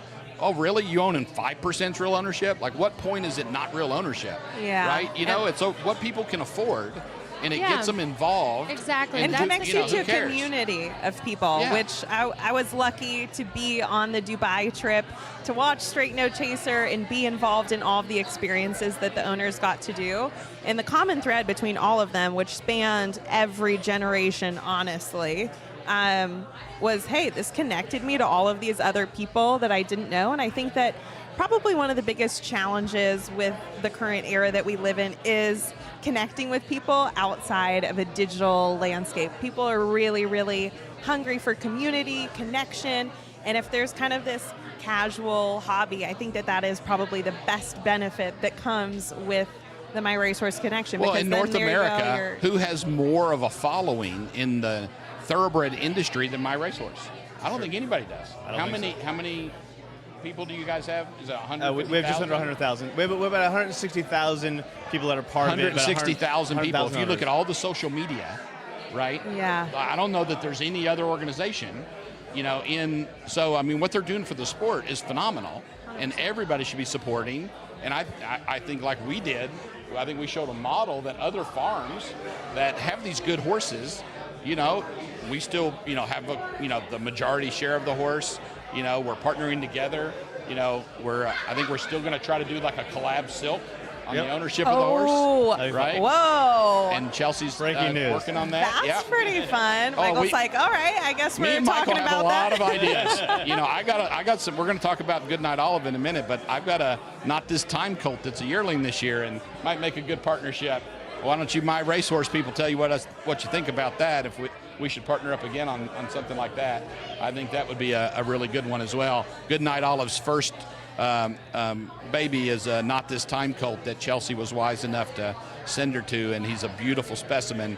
And we saw some footage earlier of him running around, and he Ollie. Ollie we're is not the very, nickname. We're not very creative on the farm, you know. Little baby boy Ollie. That's so fun. And she's expecting to colt by Seize the Gray now. Right? Yep. And then I got some flack for that, but you know, I tried to buy Seize the Gray before Gainesway bought him. And you know, I think it was like going back and forth there, and because I wanted to continue to race them, and you know, we were going back and forth, but we support it. We went in with Gainesway and we bought some shares. And then what should you do if you own shares in a stallion? You should send your best horses there. And so, you know, it was a no-brainer for me. Plus, with our pedigree 360 system, you know, she lined up really well, and the Ghost Zapper mares line up really good with Seize the Gray. And so we were like all over it and wanted to support him that first year. And you know, people told me I'm crazy, but you know what? You can go the Night of the Stars, and you can pay $6 million for a mare. You get to do whatever you want with it. There's not always a secret sauce to these. You know, I think that everyone is very confident in their opinions, whether it's at the sales or with breeding, and the magic word, what cross works best. That's kind of been our drinking keyword of the night. Rachel, was that your cue? Is cross. This old fashioned has not gone down at all in the last hour. We gotta slacking over here. Keep encouraging. But look, I think that experimenting, trying different things, it's really fun. You're kind of like a mad scientist in the lab when you get to put together these matings and pairings. You kind of teased, was it something about Goodnight Olive? Yeah. Soon? What can you share? I don't think I'm supposed to share that Not yet, quite am I? yet. Not That's quite the yet? big reveal. That's coming that's soon. the drum Sorry. roll. That's the drum Stay roll. tuned. It's Not gonna be. yet. It's exciting. It's going to be exciting for a lot of people. You know, I'll tell you one thing about the stallion farms. They're all begging for Olive, to come and be there, and So stay tuned for that. Oh yeah, it's fantastic, and Chelsea gets all the credit. Her and John DeReam are on our team. John works with our Pedigree 360 team in Australia, and so they work really hard on all the matings that we selected this year. But you guys got to hear from Chelsea. I'm so glad that she has, been able to get out front and talk. A lot of our live streams, she hasn't talked yet. And, I know, we and got she's her. a natural and at she was it. great. Yeah. She's amazing. She's just so knowledgeable. She is. And people think, that, she's just a pretty face, which she is, but she's super smart, super intelligent, and her taking over the helm as CEO, earlier this year, I think it's just shows what young women and young people can do, in the sport. And so I'm really proud to support her with that. We love to see more women taking up leadership roles in the industry. I think it's a great thing. I know it's a big passion of mine. It's a part of the Horse Racing Women's Association to help just elevate and invest in women. And if you haven't heard of that before, you should get involved.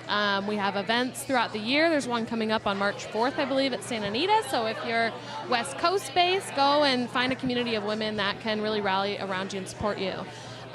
Michael, before we let you go, I want to hear about just My Racehorse in general. Anything on the horizon, exciting that you guys have coming up? Well, a couple things. One is we just started getting into breeding last year for us. So this is very, very new for us. So once we got the stallions, to John's point, one of the things you want to do as an owner is you want to support your stallions. So we've got now Seize the Gray and Straight No Chaser. And so we decided to see if partners would want to go on the journey of the fun pairings and finding out the right mares. So we went out to Keeneland and Fasig, and we've bought mares now. And so we have 7 mares that we've bought now that have basically either been bred to or going to be bred to Seize the Gray and Straight No Chaser. We've got 2 Seize the Gray babies that could be on the ground here in the next couple of days, which will be the first for our stable, which is a really fun journey. And actually what's really interesting about that is we have, I think, 3,400 people who have went on the journey with breeding, but 2 of our partners on the horse were originally micro-share owners. So they started off buying a share, and now they own 40% of the mares with us. Wow. Right? So what this has really proven to be in the United States and Australia is a wonderful way to get involved, figure out what you love.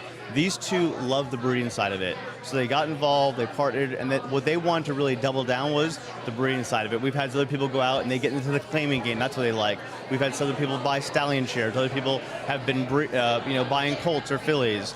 So it's really been amazing to see so many people come in they kind of buy a lot. They'll buy the high-priced yearling, they'll buy the well-bred filly, they'll buy the horse of racing age, they'll get into breeding, and then they find what they really like, and they can kind of double down that way.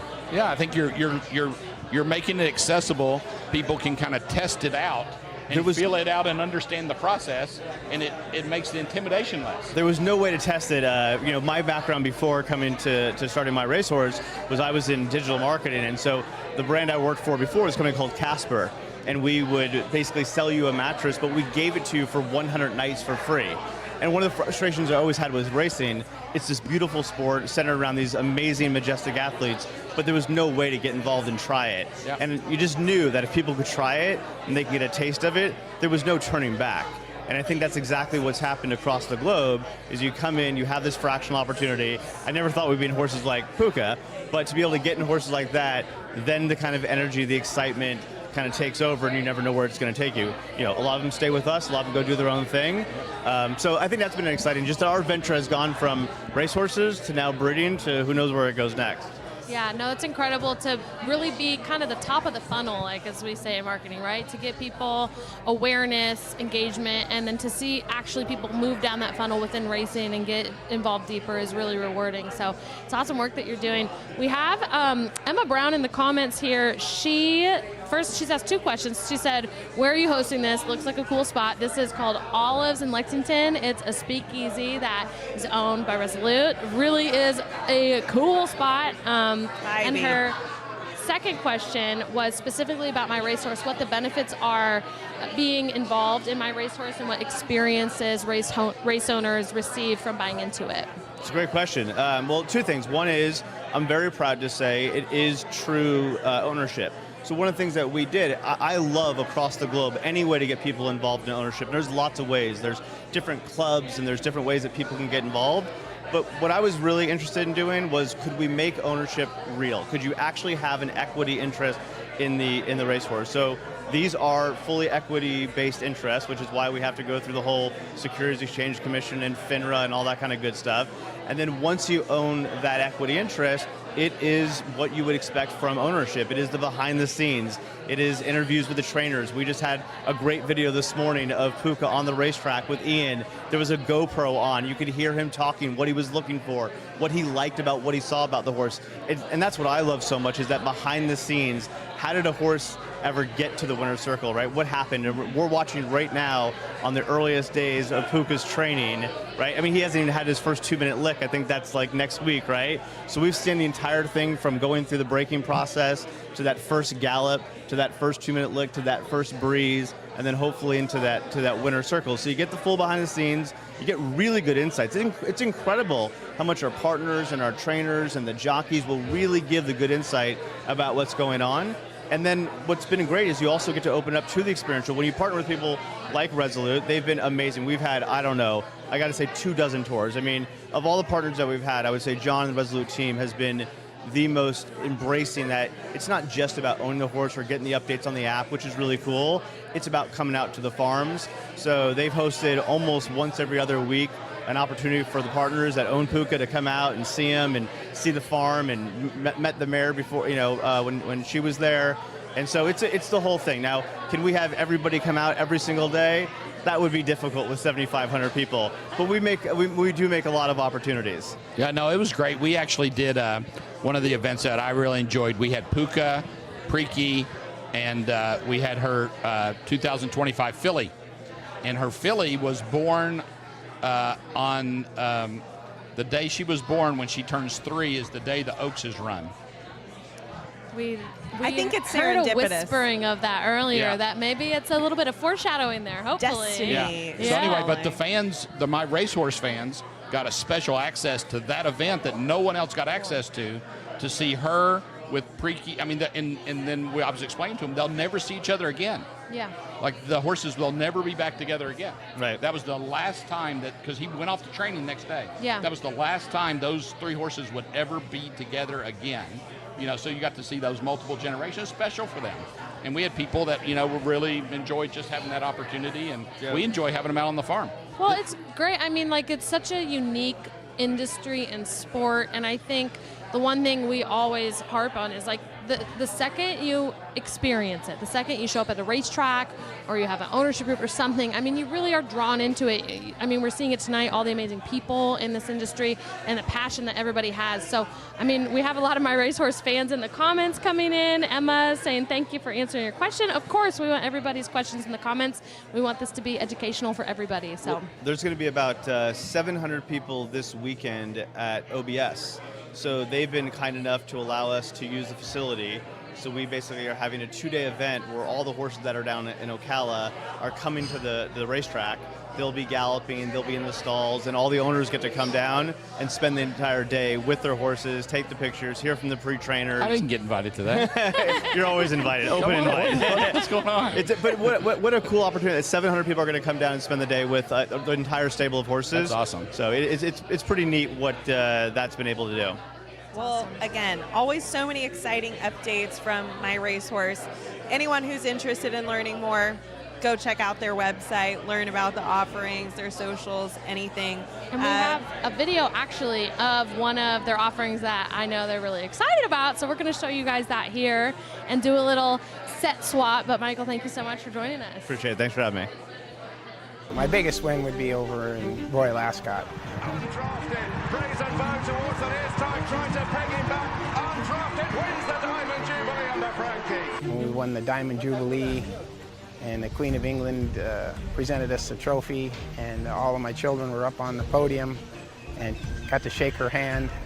It was just it was a wonderful day, and my children will never forget. Start the Party he's in the top tier of all the 2-year-olds that I train. We went through the sale, each and every horse, narrowed it down to 2 handfuls of horses that work for me physically, and then we go for the pedigree after that. And this guy was right there at the top of the list. Just a beautiful colt, and I'm glad that we have him. Well, the end goal would hopefully be become a stallion. To do that, he's got to accomplish that on the racetrack. If he was in a 2-year-old sale, he'd bring well over $1 million the way he's moving right now and training, and he's a bargain right now. As he's maturing, just like any athlete, young kid in high school, so he's very intelligent, very smart. He has a playfulness about him that you got to make sure that you have the right rider on him. Each and every month that goes by, we're all smiles here, and we have big hopes for him. The racetrack adage is he's shining like a diamond in a black goat's ass right now, so he's glowing. Well, obviously, everybody's looking to get to the Kentucky Derby, and he's got the pedigree to do so. He's very precocious and fast-looking. I think he's going to come out a lot earlier than I originally expected, just because he looks like he's going to be a fast horse, but yet have the ability to go further. Everything that we've seen so far looks like he's still at the top of the list here.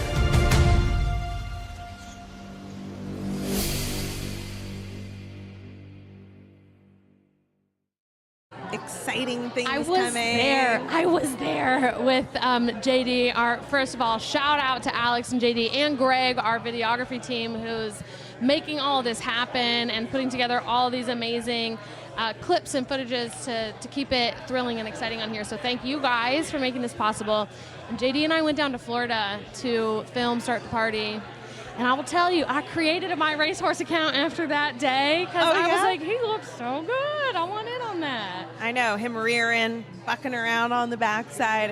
It's pretty fun to see them in that kind of training element and sphere. Obviously, he was feeling good down in Florida. If we haven't made it clear, we're reporting to you from Lexington, Kentucky, and we've kind of been frozen in an ice shell for the last 10 days, 14 days. So it's been very, very chilly and below freezing. I think we're finally going to get above those freezing temperatures next week, maybe. But John, how's that been out at the farm in this cold weather? Is there anything that has to be done specially for, the horses or the new foals? I feel like they always seem to be born when the elements are not agreeing with you. So Princess Calla, she just had a nice Mackenzie colt, right as the storms were approaching. But I think the rest of the moms are like, it's too cold. We're not doing it right now. And so it's just keeping them warm. I mean, the hardest thing is the snow's like really hard. So even trying to give them any paddock time at all, is really difficult. Now the horses don't care. They like it. I was George, my trail horse that I ride. I was out there the other day giving him some treats, and he had icicles going off his stomach. Oh, and like, my gosh. He could have cared less. He was just having fun, out in it. But we like to go out and have fun on it. Last year we invited the community. We took some chainsaws and cut down sections of the fence and invited everybody to come sledding, had a big bonfire. So the fence was cut out specifically just for sledding. Yeah. Our my farm manager wasn't too happy with it, but I reminded him whose farm it was. So we had a good time. We invited a bunch of people and just posted it online and some of the other farms, and we had people come out and we had hot chocolate and a bonfire, and most of the grooms had never seen snow before. So they had fun, packing the snow down and riding sleds down the hill. Wow. And so it was a good time. So the elements for this time around, I would have to say it's probably too cold it's to too do cold. that. We've talked about it. And a lot of it's too cold. ice. The way that it went for us here in this region was snow, ice. Just got a little bit more snow today maybe, but it's been a lot. I still think that was wise of you to remove the fence, because I can't imagine anything worse than bombing down a hill sledding and then seeing a fence. And again, these fences are sturdy enough to reinforce thoroughbreds. Yeah. We put hay bales out in front of them because you got up going pretty fast going down the hill, but it was fun. Good time for everybody. Zipping on by. Yeah, we're always trying to have fun on the farm. So tell me. Oh, go for it. Okay, so not pivot from the cold to the warmth. You told us in that segment just now that you have a horse running down under where it's warmer. Tell us about that. Yeah, no, a shout out to all the Australian fans out there. We have Lady Moscato who's getting ready to run the stakes race tonight. She's with Gay Waterhouse, and it's a prep race for the Golden Slipper, which we had Storm Boy run a couple years ago. And so we're pretty excited about it. She got third in the debutante stakes back at Magic Millions. So we're partners with Coolmore on the horse. They've been great partners with us. We've got about 50 horses, I think, down in Australia.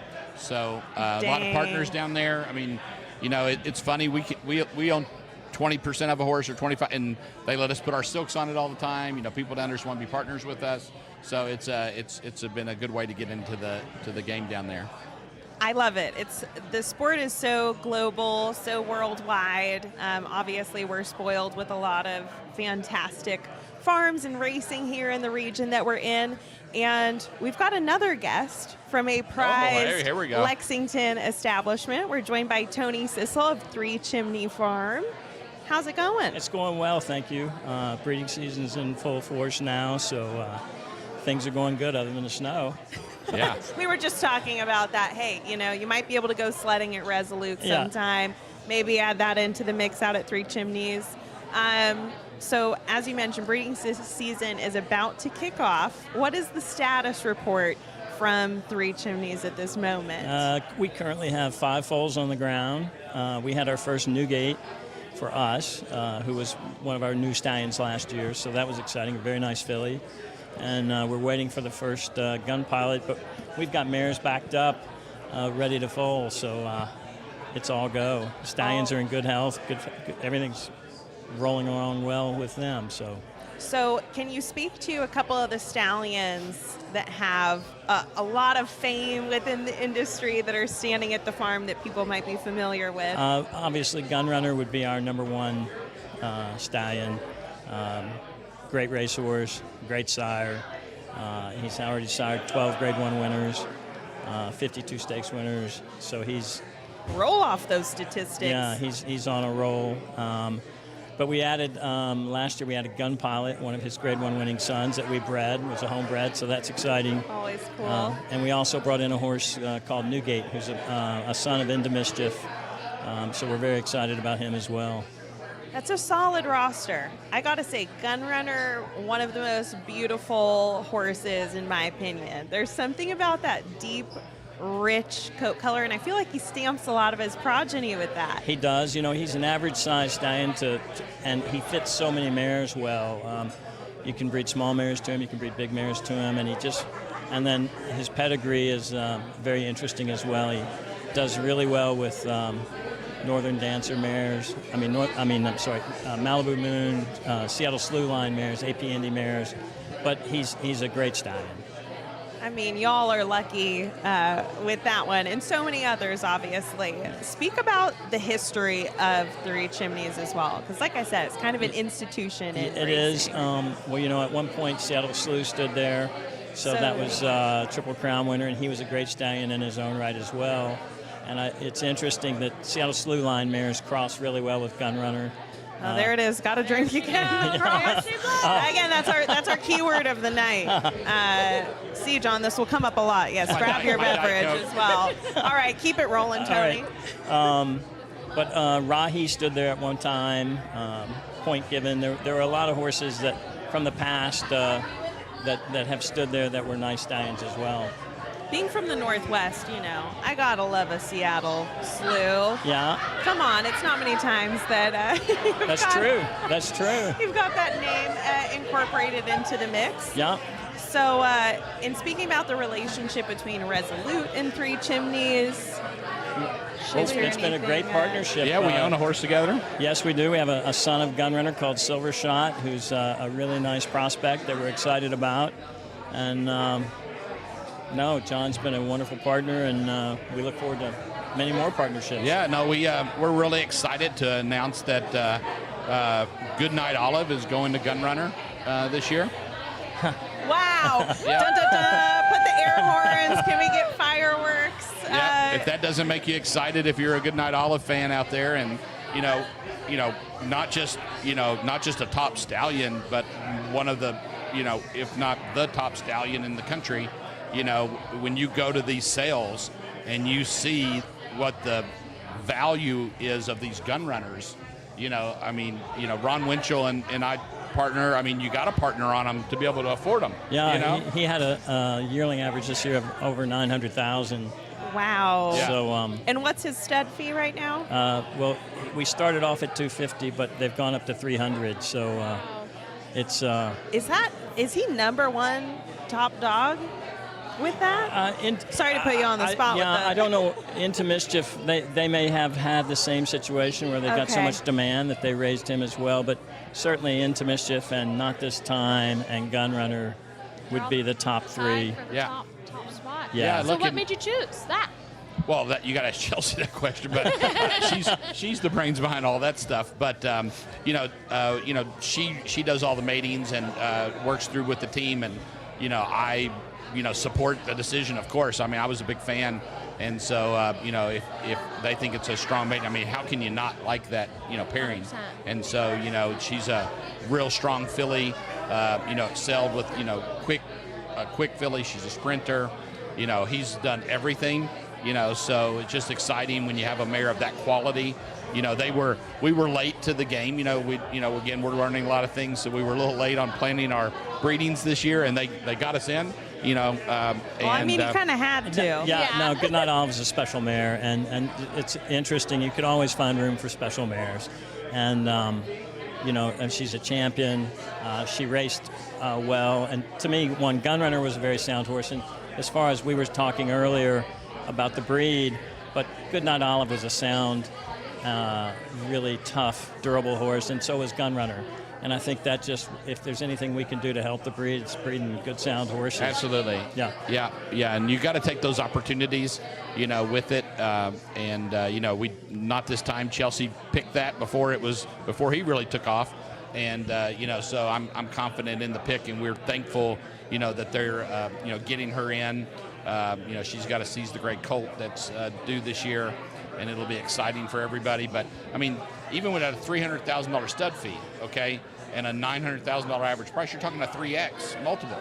Yes, it's a sound investment. The value. And look, when I first got in the industry, and when I first stepped up to Keeneland and started buying horses, all of my people in the industry knew me. They all told me, you got to get a gun runner. Everybody told me you got to get a gun runner, and so they were looking out. Yeah, and what's more exciting to have a homebred, So that's exactly. That's what makes it even more exciting for us. And we've purchased horses that have won Grade 1s, and we won 4 Grade 1s in 4 different countries last year, and we're still waiting for our first crop.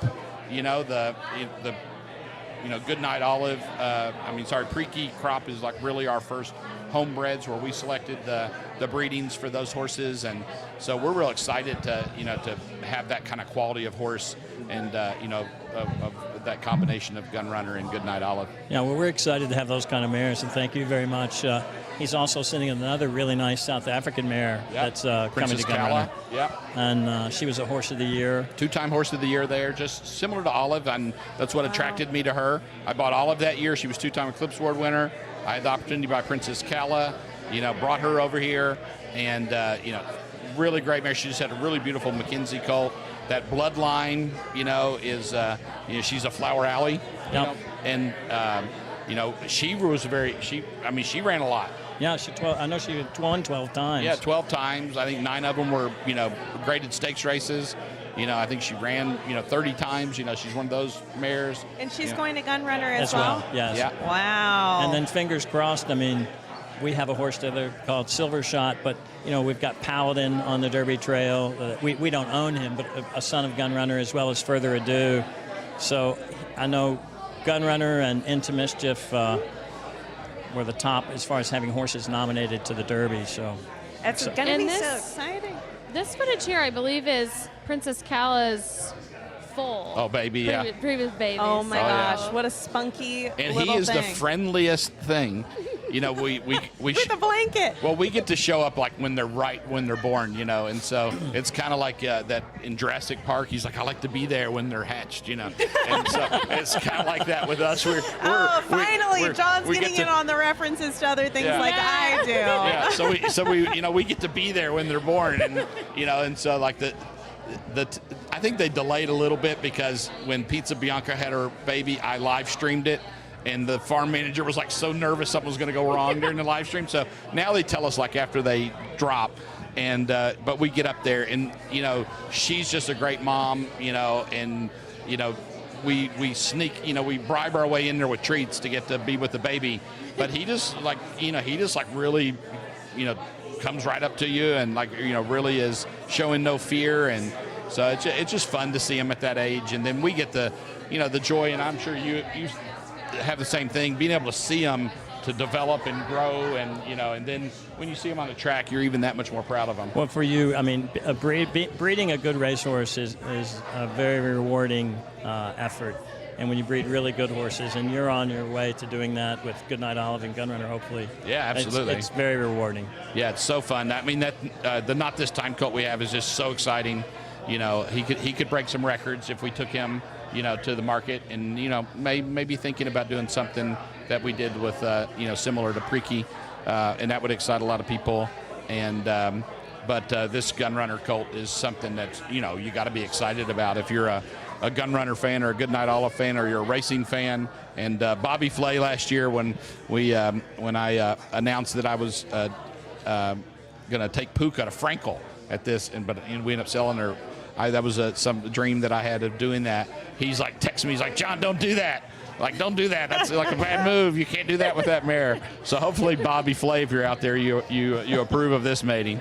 Bobby, if you're watching, please tell us your opinion of this breeding in the comments. We have got to know.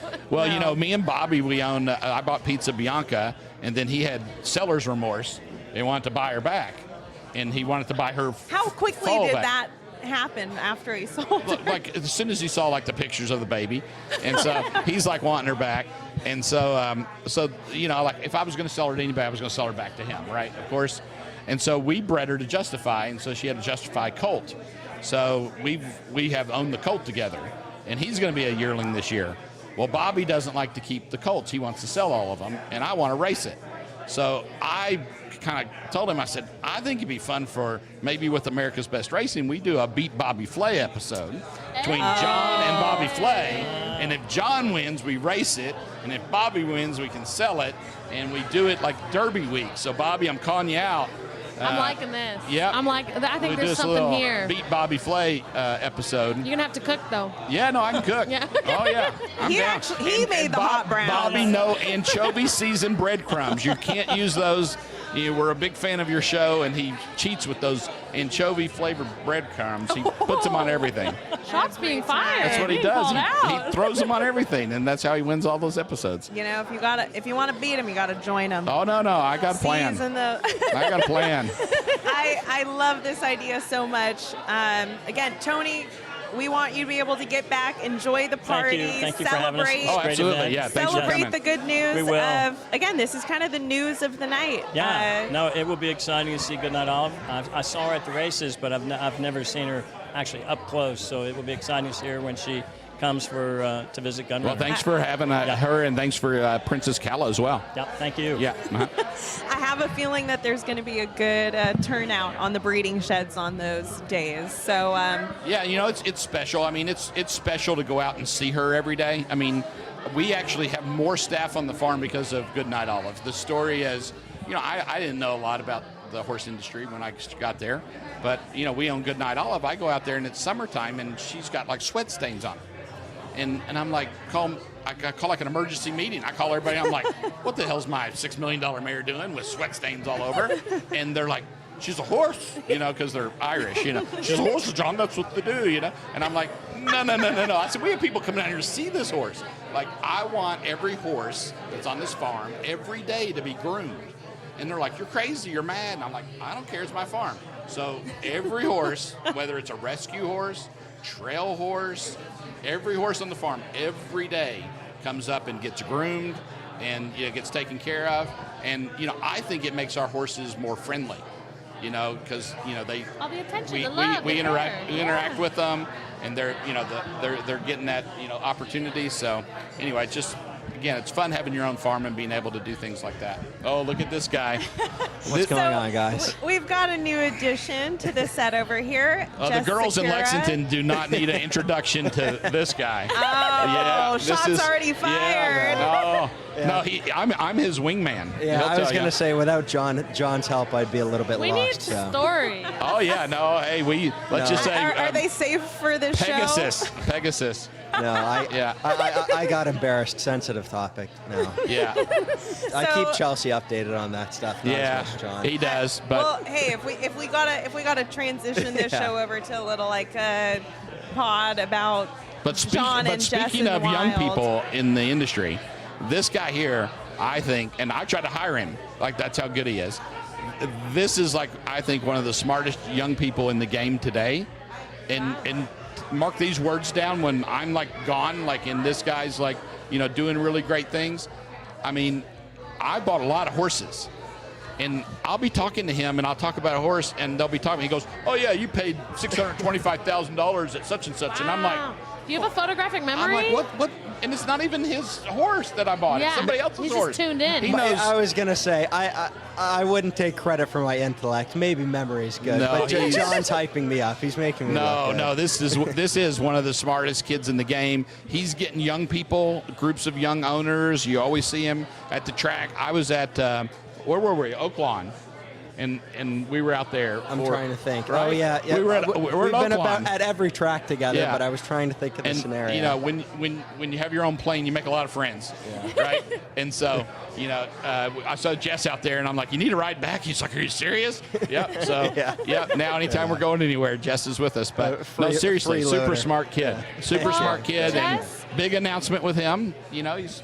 Tell us. Tell us a little bit about you and what your announcements are. Well, I guess the biggest announcement recently would be that, as was planned, I've began full-time as of graduating University of Kentucky a month ago at Hillendale.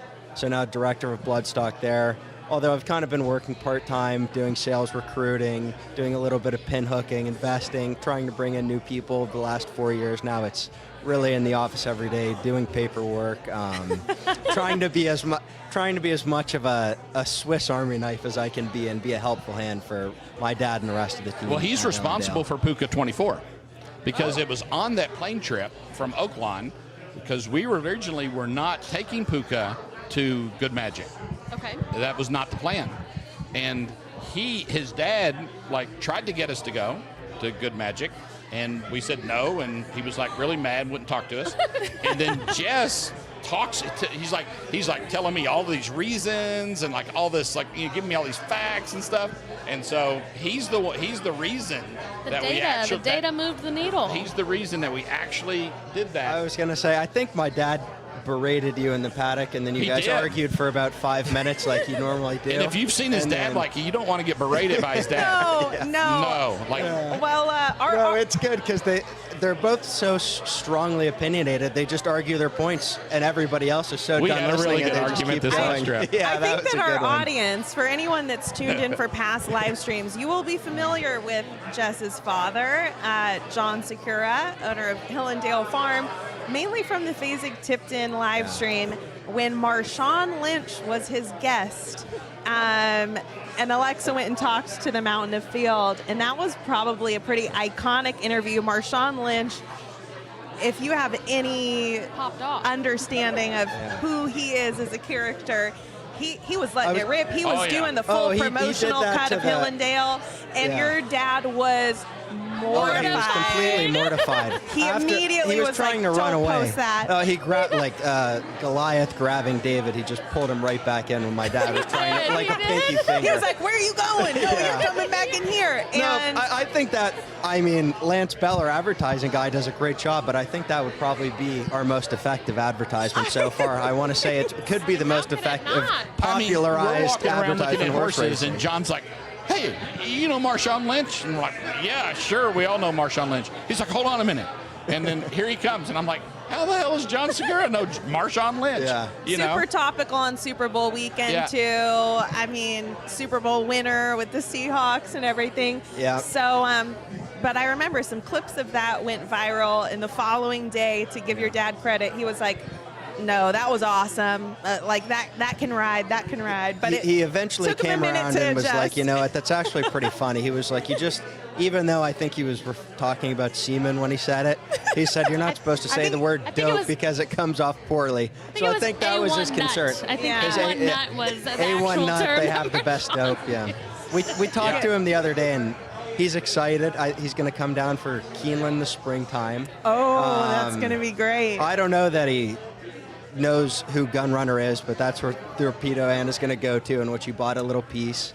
He's got so much going on with his Dove commercials and DraftKings and He's doing side whatever quests. else he does. So he's interested in racing as he can be, but he's a busy man, and he's continued to go viral with his ridiculous, ludicrous statements with complete vulgarity on Bill Maher recently.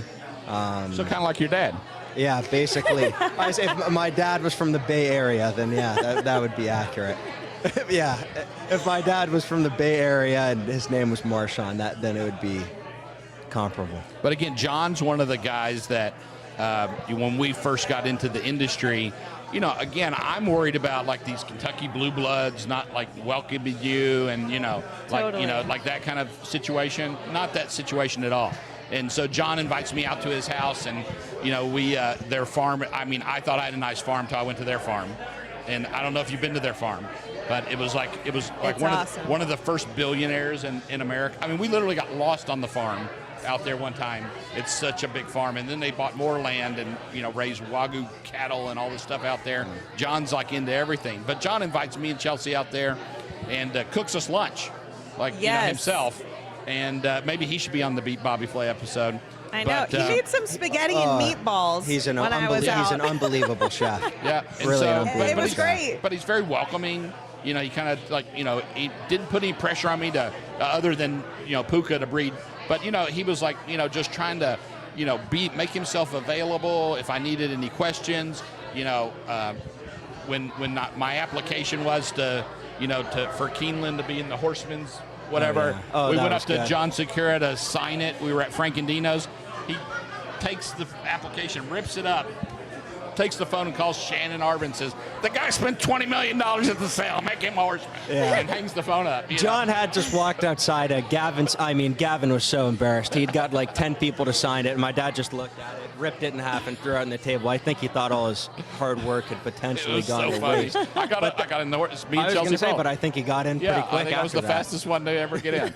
But, if you want to get in the Horsemen's Association, spend $20 million at the sale. The lore and the backstory. So, I mean, Jess, how's it been coming into Hillendale now full time? Congratulations, by the way. Yeah, thank Graduating, you. It's been it's exciting great. stuff. It's been a very easy transition because, like I said, it's realistically what I've been doing the last 4 years. Now I can get fired and I'm actually an employee. So rather than just working on the side and but you got a job, and and I'll probably be nicer to you than your dad. So that might probably be pay true, you more but too. That helps. I think he's. What you poaching over here? Yeah. No, I did consider working for John for a while. I just knew it was going to be full-time and a lot, and I was definitely Hillendale focused and knew I was getting close to graduating, and I was going to do that full-time. So I didn't want to start working and then jump ship after 6 months. I asked permission from the Godfather before I tried to hire him. And he said if there's somebody you've got to work for, he said John Stewart would be a great guy for you. His brother did work for me. Yeah, my brother worked for John this summer. Oh, yeah? And Jason Worth's son, they were both there at the same time. 2 Jacksons. That's great. Jackson, he said it was the most educational experience he's ever got working for Middle Ground. I don't know if John knows, he just got a really big job. He got a job at CIBC doing mergers and acquisitions, Awesome. so investment banking Super right smart out of kid. school. So Yeah. he's very excited. So And he you're said, holding it down in the horse industry. holding it down. I mean, his mom is the secret sauce there. We talk about the crosses. Yeah. She's definitely producing some super Oh, yeah. Wait, super hang on. smart Crosses kids. are drinking game. They got to drink. They have to drink. But no, just a great family, and for the sport, and love the sport, everything about it, and again, welcoming to new people. I mean, John, he plays the Godfather roll up. He's a king with the overcoat on, the sunglasses, and and everything. But super nice guy, would do anything for you. Anytime I've ever had a question or needed advice about anything, he's one of the people that I count on, and he came down here in a van. A lot of people don't know the stories. You guys should interview him about his story, his origin story. He drives down in a van and with his hockey bag full of clothes, nowhere to live. Met his wife because he couldn't pay his bills at the bank. That's a true Riz king. That is real. My mom was working at the bank, and she had to call him yeah. about paying back his whatever his loan was at the time, and he couldn't. Yeah, exactly. And she said, I just thought he was the biggest dick in the world. I could not stand him. He'd come in and yell at me. She's like, John, I'm trying to help you. The whole bank hates you, and I'm the one trying to help you out. But then they eventually got along, obviously. Yeah. And what a love now they've got, there's so many of those stories in the industry that need to be uncovered. Like Chad Brown, people don't know it. He didn't have any family in the horse industry. He's like the first generation, and he's this super successful trainer. There's just so many of these stories like this about how some of these people got started, and you would think that someone gave him the farm or handed it down to him. Because it's definitely, there's this perception that it's kind of a old money or boys club to get involved in this sport, and it's really not the case. I mean, I had no experience or knowledge of horse racing prior to 6 or 7 years ago, honestly, and you see stuff like that, and it's like, wow, this really is a weird, fun little world. Yeah. Again, can we just zooming out to the breeding sphere? Think about the concept of how wild this is. That basically we're announcing, who's hooking up this year. And that it's this whole science, and then you can get into the teaser stallion of it all. But there's so many niche, crazy interests and rabbit holes that you can go down. And you casually dropped the news about Torpedo Anna. I was going to say, I know, I should have waited, but I figured people probably knew because we did a little article. Along with Torpedo Anna, some of the other exciting ones we would have would be She Can't Sing, who's a graded stakes winner, half to Sandman. Well, I know you guys do a lot of coverage. He's running tomorrow. And then his half brother, Canaletto, who's a rising star into Mischief, looked great for Coolmore. She's going to go to Nyquist. Thoughtfully, who had the sail topper this year at Keeneland for 3.3, she's also going to go to Nyquist. Then the two gun runners off the top of my head would be Torpedo Anna and then Guarana, who's a grade one winner, and half to Cornucopian, who looks like he's potentially the next star and out in training with Baffert. So there's exciting updates hopefully to come, and accomplished mares that we're going to take to High End Stallions. That's so awesome. A lot to look forward to, and obviously you all are doing fantastic work out there. If you guys, ever see Jess and John out at the races, since it sounds like y'all travel around, go harass them, talk to them. There's so many good people, and come up and talk to us. I mean, we like it. I mean, it's we enjoy, talking to people. We want to get other people involved. If you're a young person in the game, I think there's room for new ideas in the sport. I mean, look at what My Racehorse has done. It's a new idea, right?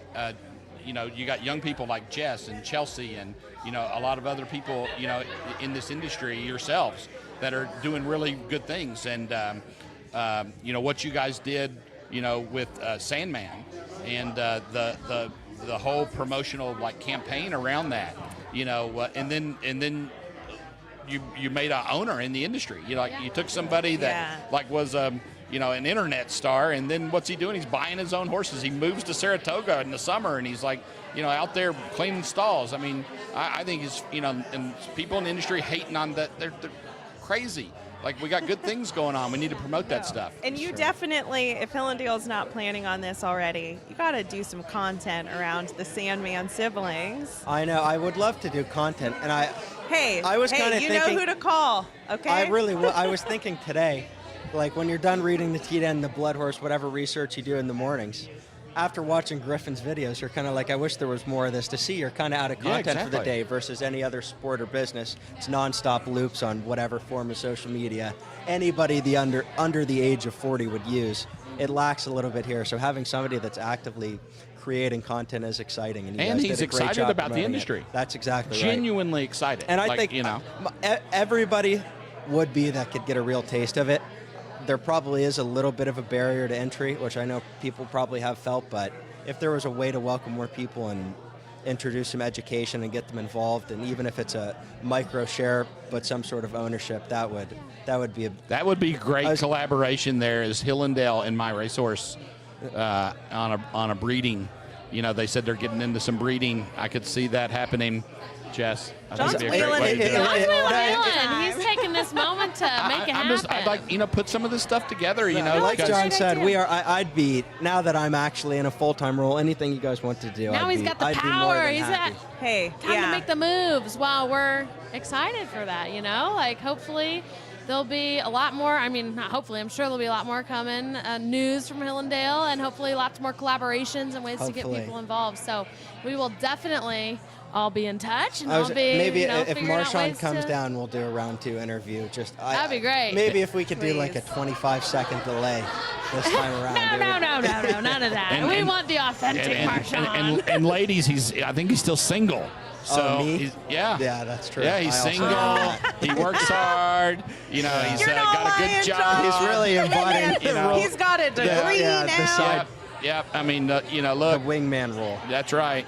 This is your guy right here. All right, he has Jess, done good. He hypes me up every time. We're going to let you mingle with the ladies back here and see if you can find yourself a nice industry woman. Look around. Thank you, guys. But thank you so much for joining us. Thank you. John, you weren't kidding about being a wingman. Yeah, no, he's the best. Yeah, no fear. Just put it out. I got Chelsea. So that tells you something. We have a horse. His name's Chelsea's Choice. Everybody thinks it's named after Chelsea, but I'm Chelsea's Choice. You are Chelsea's Choice. The horse is named after me.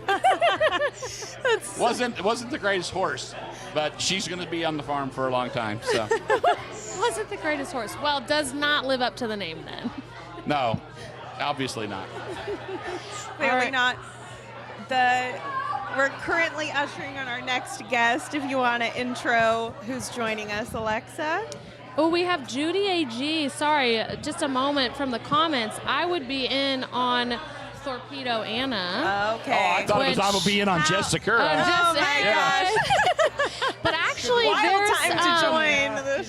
there's a way to be in on Torpedo Anna pretty soon. There's a new ownership experience called morningline.io, and this is a way to become an owner of horses in kind of a different format, and there is 1% of Torpedo Anna on the platform. So awesome. It is a way to get involved, kind of similar to a microshare, My Racehorse experience. It's like a stock market for horse races. But Anyway, so welcome aboard. Welcome, Adam. How's it going? Great. Thanks so much for having me. Thanks for joining us. How's your night going? It is going pretty well.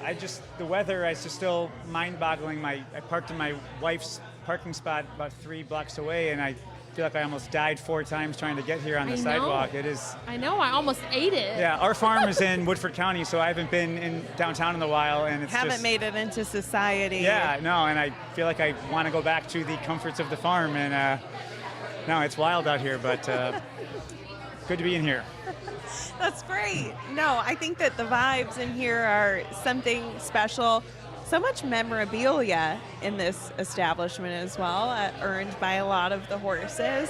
Just seeing all the saddle towels, all these great races, and it just makes you want to be a part of it and have the chance to run in those races on Saturdays and Sundays, Exactly. That's always the goal. Yeah. So, please, to the audience at home, can you share a little bit about yourself, the farm, what's going on? Yeah, great. So we have Blue Heaven Farm. It's in Woodford County. The operation's a family operation, always has been. We started early 2000s with my grandfather and my mom. Just bought a couple of nice, well-bred yearling fillies to be broodmares, and just kind of had a little bit of early success, and we're enjoying it. And then, about 2010, about 15 years ago, we bought a farm in Woodford County and moved all of our stock over. So we've been there for 16 years now. We have a broodmare band of about 14. So we have about 10 to 12 foals a year, primarily for the sales. We usually keep 1 or 2 for one reason or another, but we're selling them at Keeneland or at Saratoga.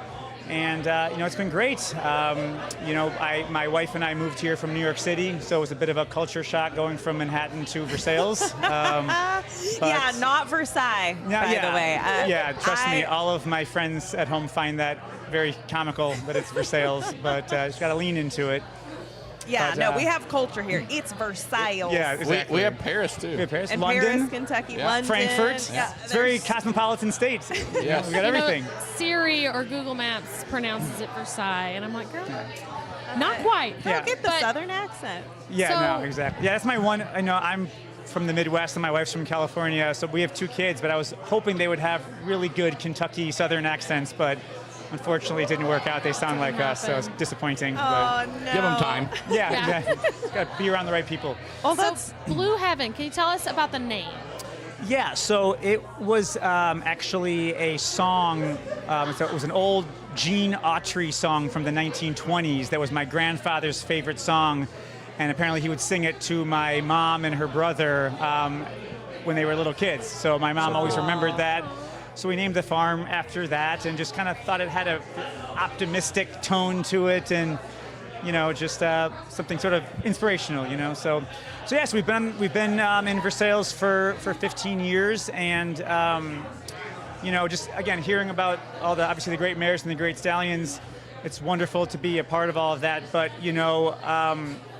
none of these $1 million yearlings or Grade 1 winners would exist without the people that work at the farms. And we're incredibly lucky to have such a wonderful team, led by our farm manager, Jamie Corbett. He's incredibly skilled and dedicated and experienced. And, you have weather stretches like this for a couple of weeks, and you realize how fortunate you are to have 100%. People who show up every day, rain, sleet, or shine. They're there doing all the hard work. So, you just really realize how lucky we are and how none of this could happen without people like that, You get the grooms even wanting to move in, right? Yeah. You move in with each other so they can be there to work. Yeah, no, absolutely. It's just you can't put into words how lucky we are to have people who will do anything to get to work to take care of the horses and, just be reliable and loyal and dedicated. It's incredible just the dedication of the people in this industry, both here and then on the tracks, of course, all over the place. But so very lucky to have all of them. I love that this is a family operation, which, similar to Jess, the last guest that was on with us, of kind of grandfathering in. And this can happen on every single scale of the game as well. And hopefully, maybe your kids might get into it someday. Yeah, I think they were getting interested until about 2 weeks ago. They lost interest in coming up to the barn when it's 5 below zero.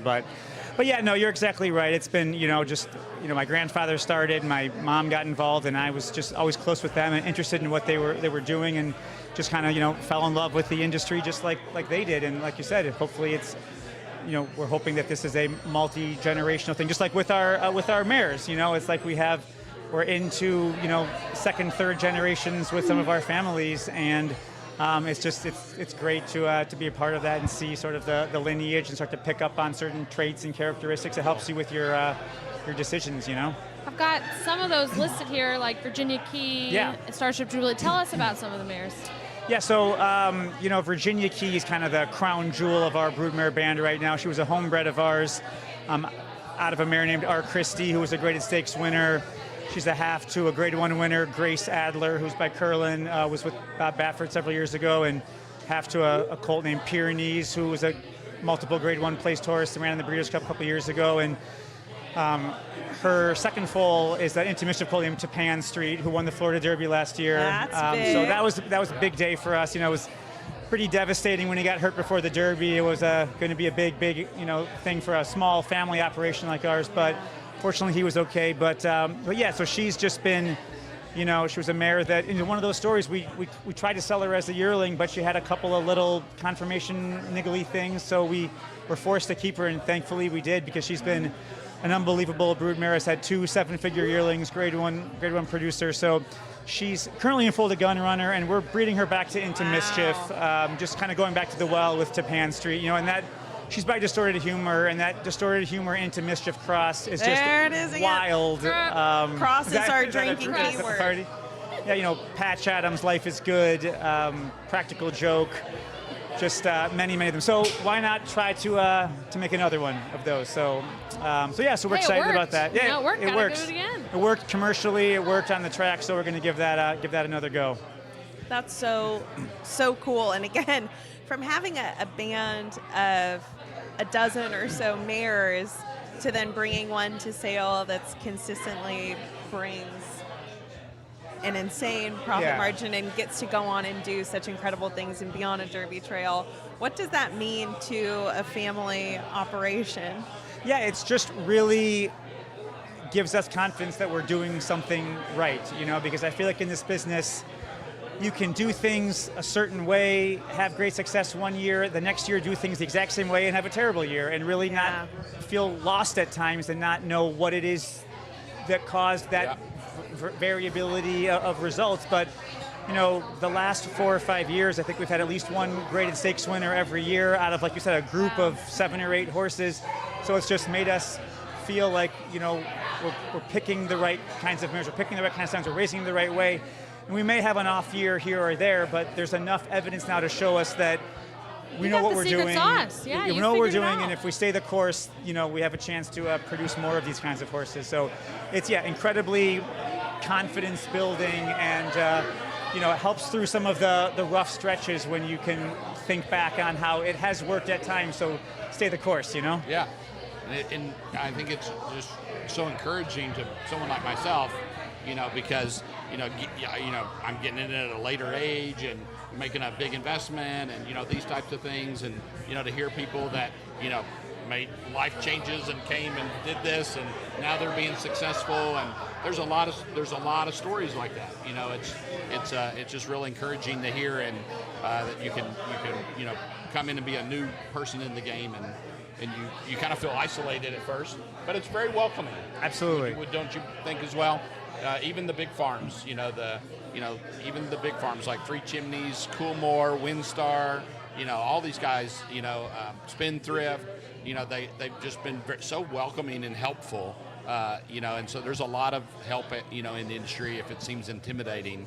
A lot of people here, and that's one of the great things about Kentucky versus, nothing. I have a house in New York too, and I like it and enjoy it up there as well. But here, people really get to know each other. You really don't get that opportunity a lot, in a big city like that. But it's very welcoming, and people are very helpful. Yeah, it's not zero sum like everything seems in New York. It's like everybody, they want you to succeed because then they succeed, and there's no, your loss is my gain. Yeah. It's your gain is everyone's gain. It's the best thing, right? Because you sell Tapestry, but you're cheering.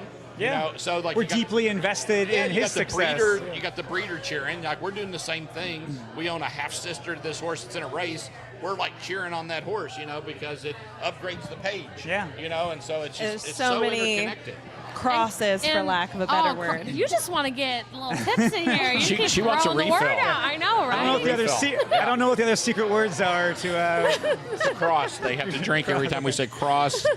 Yeah. Cross. No, but yeah, it's great. The longer that you're in the business, and I'm sure John, you're experiencing this. The more horses that you put out there, you have more to cheer for. You get to a point where every weekend there's something that you bred, a half sister, a young stallion that you're. Have a couple mares going to, have horses in grade 1. Yeah. So you have Olivia's Potion, right? Who's a half to talking, yeah. Clico or I'm sorry, to which? Olivia's Potion, half to. Yeah, she's a half to that. Half to the dam of. Oh, Clico, yeah. Clico. Yeah, so actually she's a new mare of ours. We bought her in the November sale at Fazig this past November. Good magic mare. She's a half to Talkin, who ran second in the Champagne, and a half to the dam of Clico. So yeah, perfect example. There's a bunch of fillies, very active, female family. So a lot to root for kind of all the time. So we're breeding her to Nyquist this year.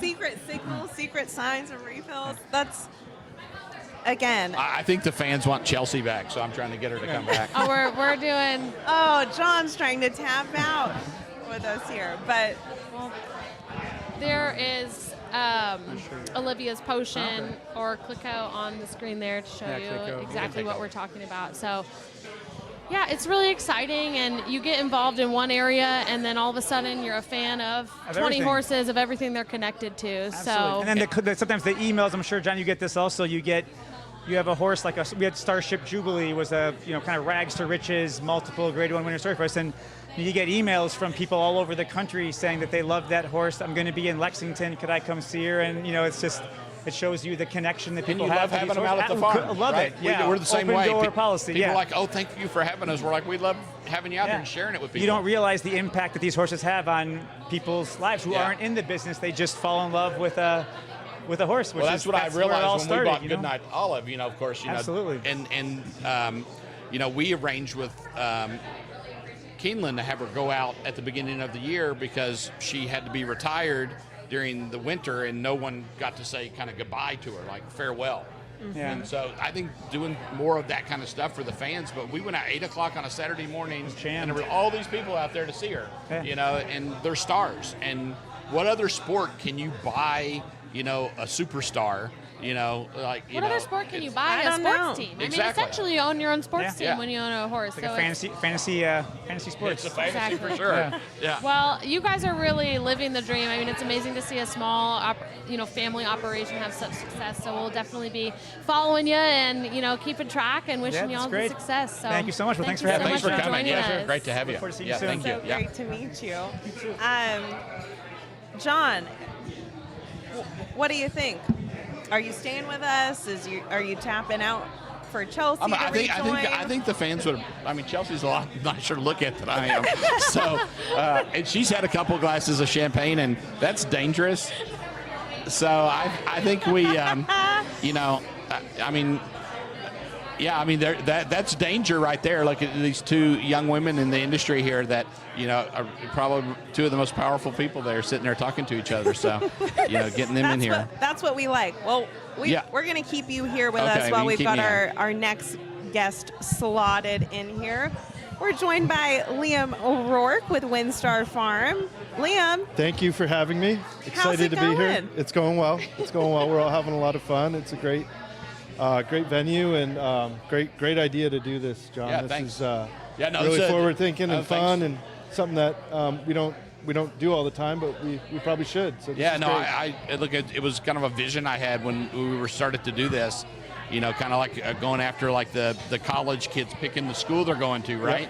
And maybe next year we should have the hats. We should have hats. And we should have them talk about the ones they considered and but I think the fans are really interested in a lot of the live streaming stuff that we do, even when it's just us. Yeah. And so if we can expand that and get more of the farms, because look at people, sometimes we're talking about horses that aren't as relevant, but we got this whole industry, and look, WinStar trains all of our horses for us, so we partner with them, and we wouldn't be where we are without them. I mean, it was a real strategic relationship. All of our horses, when they're coming off the track and taking a break, they come to our farm. When they're going back, they need conditioning. They have all the greatest facilities. They got the team there, and so they've been a big support for us and helping us get up, and running and in them. And so for them to participate in this, and they've got some fantastic horses. I mean, and I'm breeding 50. What are you guys breeding? 300? This year? 100 and all told, probably 175 off the farm. So, that's an operation. 50 is no small, small number. But I'm just either. saying, though, that quite the operation. Yeah, they're an operation. Like we're like, just trying to get up there. But these guys are a full-fledged. If you've been out there and you've seen that facility, it's amazing. WinStar is really a full campus. It's Absolutely. basically a whole portion of the city that it is in. Anything you really want to do with the horse, you can do at WinStar. We've got our stallion component. We've got our nursery where we've got, we'll have 140 foals or so this year. Our breaking division, our yearling division, our breaking division, our training division, our rehab. So we've really got the whole process, covered, and that's a credit to the Trout family who built the farm and all the great people who run the various divisions. We've got a great team and great clients. We're really lucky to have Resolute, and I can name a ton of. You don't have to name anybody else. Resolute keeps us pretty busy. We're really appreciative to have you with us. I mean, we tried to get them to build more barns, and then we filled up as many as we could. That's why I have to build a training center. The idea did pop up actually recently, but I don't know. We'll see what happens. Yeah, no, I was like, I approached them last year. I'm like, hey, can I build some barns and put some horses here? Because, somehow I ended up with 51 yearlings last year. I don't know how that happened, but Oh my gosh. I got to learn to put my hand down at the auction.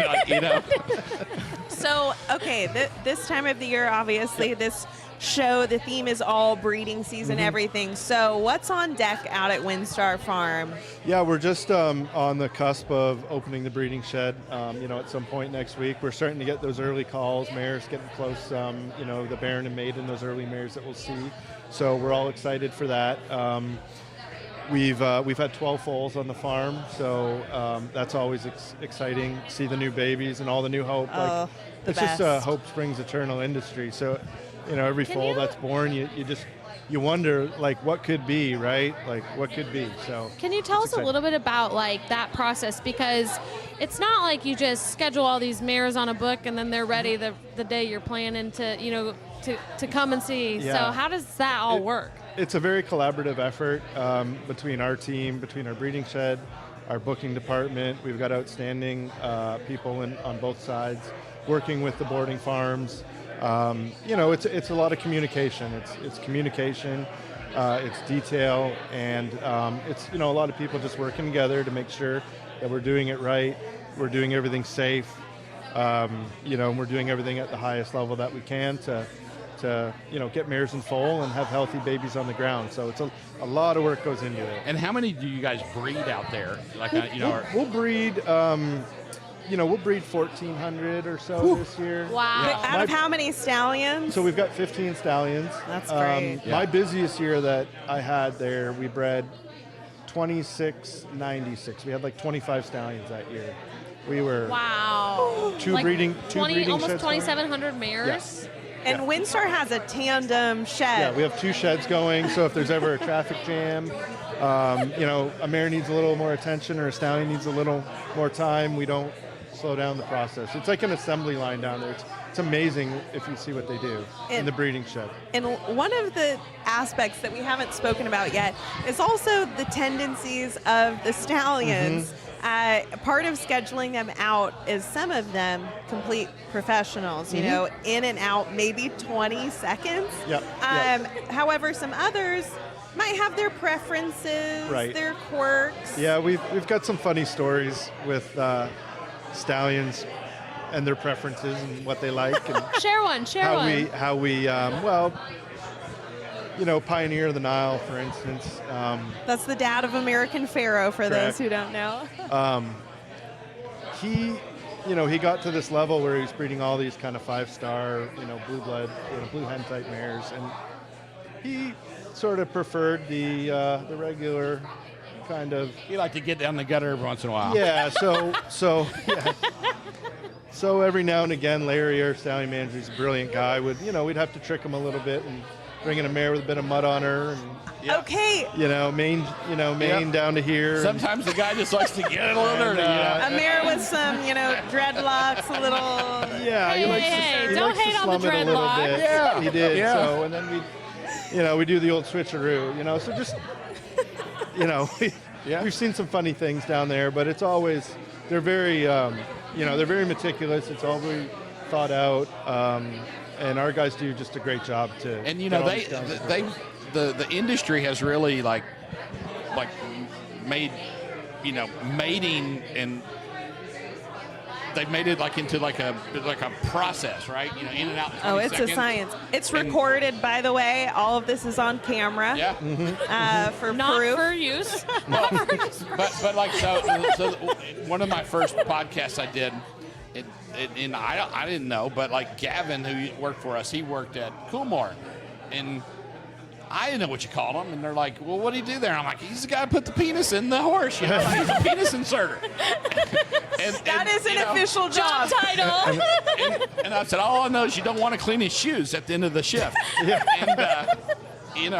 But then I found out it's called the stallion pilot, right? Yeah. Stallion pilot. Much more diplomatic way to say that. The rebranding of that job. Yep. Wow. So now I have a pilot's hat at home anytime I feel frisky. The pilot. Oh my gosh. I know there's so many people. It's full on production, and also there's observation rooms. Veterinarians are watching this. Voyeurism. There's about like 10 boots on the ground. Well, no, but it's serious though. Like if you bring a mare in there, like Goodnight Olive, you want to make sure she gets bred of the right horse. Absolutely. And like that can happen, and I'm sure there's some stories about that. Yeah. Fortunately, in my time, that hasn't happened over at Windstar, but we hear about that happening every now and again. And I've had 3 Diet Cokes. I'm like a little out of it. Those crisp Diet Cokes get you a little get crazy. you going. But I mean, it's all got to be like it's all documented because the jockey club has to make sure that it's like done. Yeah, there's genetic exactly testing, the hair, And the now there are ways. microchips are really, good now. That's another layer of, kind of protection that helps our guys And down with there. modern medicine now, there are ways to kind of like speed up or slow down a mare's time, right? Like if you're like, hey, we really don't have availability for her to come today, like can we push it to tomorrow or something like there's some ways to make it there's some ways to kind of move things around. At the end of the day, we want it to be as natural as possible. And, the timing doesn't always line up, and from time to time we miss a mare or it just doesn't work. But, we try to pinpoint, those mares. And again, it just goes back to the communication with the farms, our teams, their experience in, And they can always come back and visit. So something that we haven't explained yet is that stud fees are not what you pay when you breed 2 horses together. That is what you pay when a foal is born by that stallion. It depends. Most of the time, it's So usually if you a buy a standard breeding nurse, right, right? So if you buy a breeding right, you have to pay for it right then, right? And when you purchase it, so like you buy someone's breeding right that they got for a horse. So that's different. So you have to pay for that. So you're taking a little risk on that. Yeah. There is a variety of different ways and different formats to which we sell, from shareholders in the stallions to breeding rights, lifetime breeding rights. But the majority of what we sell or what I sell are stands and nurse contracts where the stud fee is payable when you have a live foal that can stand and nurse. So we do a lot on credit, but yeah, that's generally the way it, and it's called a season because you have the right to breed your mare to that stallion for the breeding season. And the farms are great about that because sometimes the mare needs to go a couple times. Yep. You know, and so sometimes the mares are a little quirky.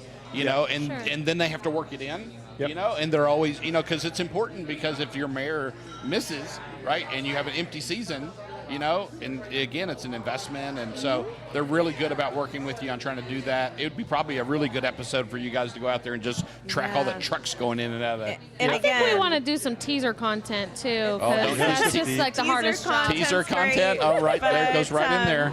No, it's such a finite window. Again, since the gestation period's 11 months, right. The breeding season in the northern hemisphere. So every thoroughbred's ceremonial and by the book birthday is January 1st of every year.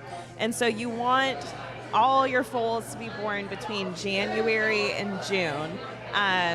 And so the breeding season only really begins around Valentine's Day, ends around the 4th of July. Very romantic so day in Kentucky. Start on the day of February love, 14th. end with a bang is an easy way to remember the breeding season. Yep. And again, it's a scientific process. The second job that I ever had in racing was working as an ambulatory vet tech for a breeding season. Okay. So You basically, probably I saw was a lot a of glorified stuff. ultrasound operator, and before a mare goes to a breeding shed, you are scanning her ovaries to make sure, okay, she's right about to ovulate. Yep. Send her. So again, that's like the next level of science. And then after breeding, doing a 14-day scan, see if she's pregnant, and then checking back every so often after that. You know so your there's stuff. a lot. Yeah. You know. Well, but then you got to also make sure that the mare, behaves, right? And because the mares can hurt the stallions. Teasing's a big I know. part of it. It's great tool. Please tell us about the teasers. They're the unsung heroes of the breeding business. Tough job. It's So a tough what's job. the job of a teaser stallion? Well, the teaser kind of shows a little bit of interest in the mare, and then we gauge her interest. And it's done at the farms. It's a great, it's a big part of reproductive programs on the farms to ensure the mare's going to be receptive to the stallions. That's kind of the basis of reproductive work on a farm. And then when they come to the breeding shed, we've got teasers there that do the same thing. So we can kind of verify that. We kind of see how she's going to behave and kind of handicap her. Maiden mares that are coming in for the first time, we usually jump them with the teaser just to kind of get that first initial bit of teasers so that they don't accidentally impregnate a mare. They wear a shield. On their under.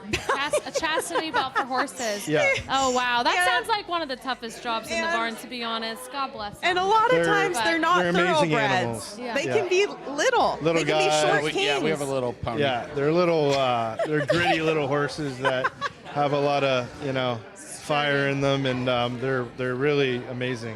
Well, while I see coats being put on, I see people exiting, but while we still have you, I do want to ask about Dana's Beauty. Yeah, Dana's Beauty. We're so excited about her. We appreciate you sending her our way. Just starting with her as a racehorse. When they can win at 2 and then go on and run 47 times, that's. I mean, she was a runner, and she was running at such a high level. At the end of her, both at the beginning and the end of her career. So I think that's a massive thing that I look for in mares. We love to see that durability. Yeah, right? the durability we need it, and the desire and to continue to want to be a racehorse. Is an amazing thing. Well, we thought about breeding her last year, right? And so at the end of the season, she didn't want to do it. She wanted to keep running. Right. So, just an amazing thing. Not this time. I mean, what more can you say about him? We love him over at WinStar.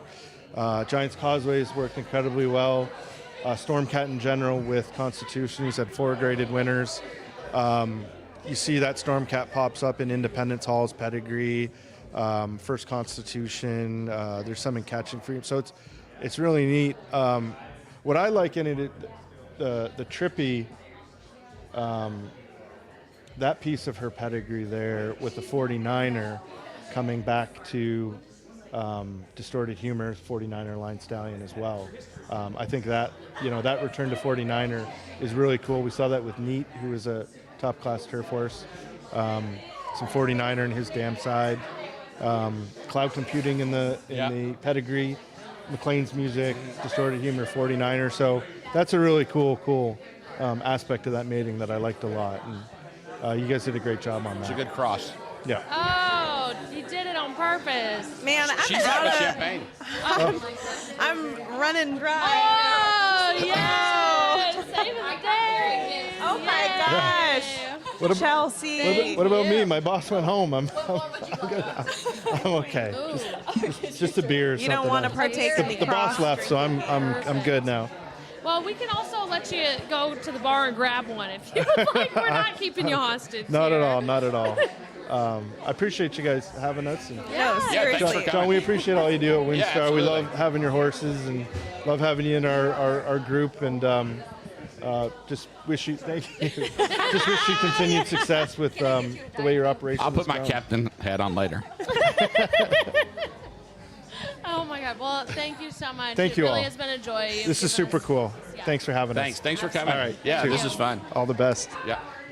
Oh man! And sending him with a Delivered beverage for the road. Who says you can't have fun? Friday night. service. We always have fun. I know, it's Friday night. Something that we haven't touched on, the Olympics start tomorrow. Yeah. Are you into, you don't get into the Olympics, really? No, not really. Wow. What about you guys? There's something that ignites within me. Every Olympics. Usually I'm more of a summer Olympics girl. So I remember I got Peacock specifically to watch the Olympics, and I was up in Saratoga just streaming, watching Simone Biles win gold, and was just weeping, somewhere in Saratoga. But again, I think that it just all comes down to those sports stories.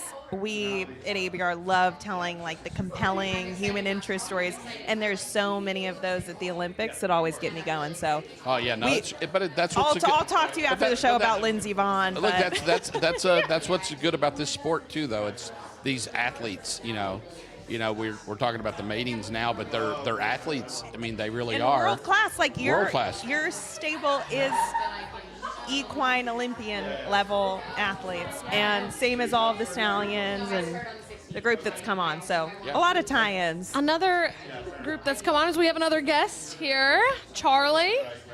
How's it going? Great. Yeah, it's great. It's been a great event so far. Yeah, have you? Check out the accent there, ladies.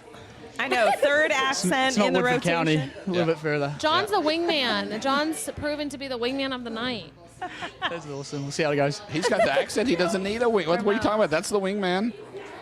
So tell us about you. Where's your accent from? Where are you from? So I'm from Cambridge in New Zealand, and I've been in America for this year will be 3 years. Bloodstock services at Airdrie Stud, and loving it. It's been really good. Yeah. That's got to be an interesting transition. Was this your first time in Kentucky moving here? Well, yeah, this time of year, before I got to America, I hadn't seen snow before I got over here, so Wow. a bit of a rude awakening when I got here. Now you've seen too much. Too much, a little bit sick of it. The winter's back home, a little bit less severe, but no, love it over here. It's a great spot. And a lot of exciting things at Airdrie Stud. Now, obviously, the home of Mage, Kentucky Derby winner. Yes. What else is going on out at Airdrie? Yeah, we're in a great spot. I think we've got stallions at different stages of their career, and they're all kicking the goals that we'd hope that they would do, and they're doing really well. Complexity.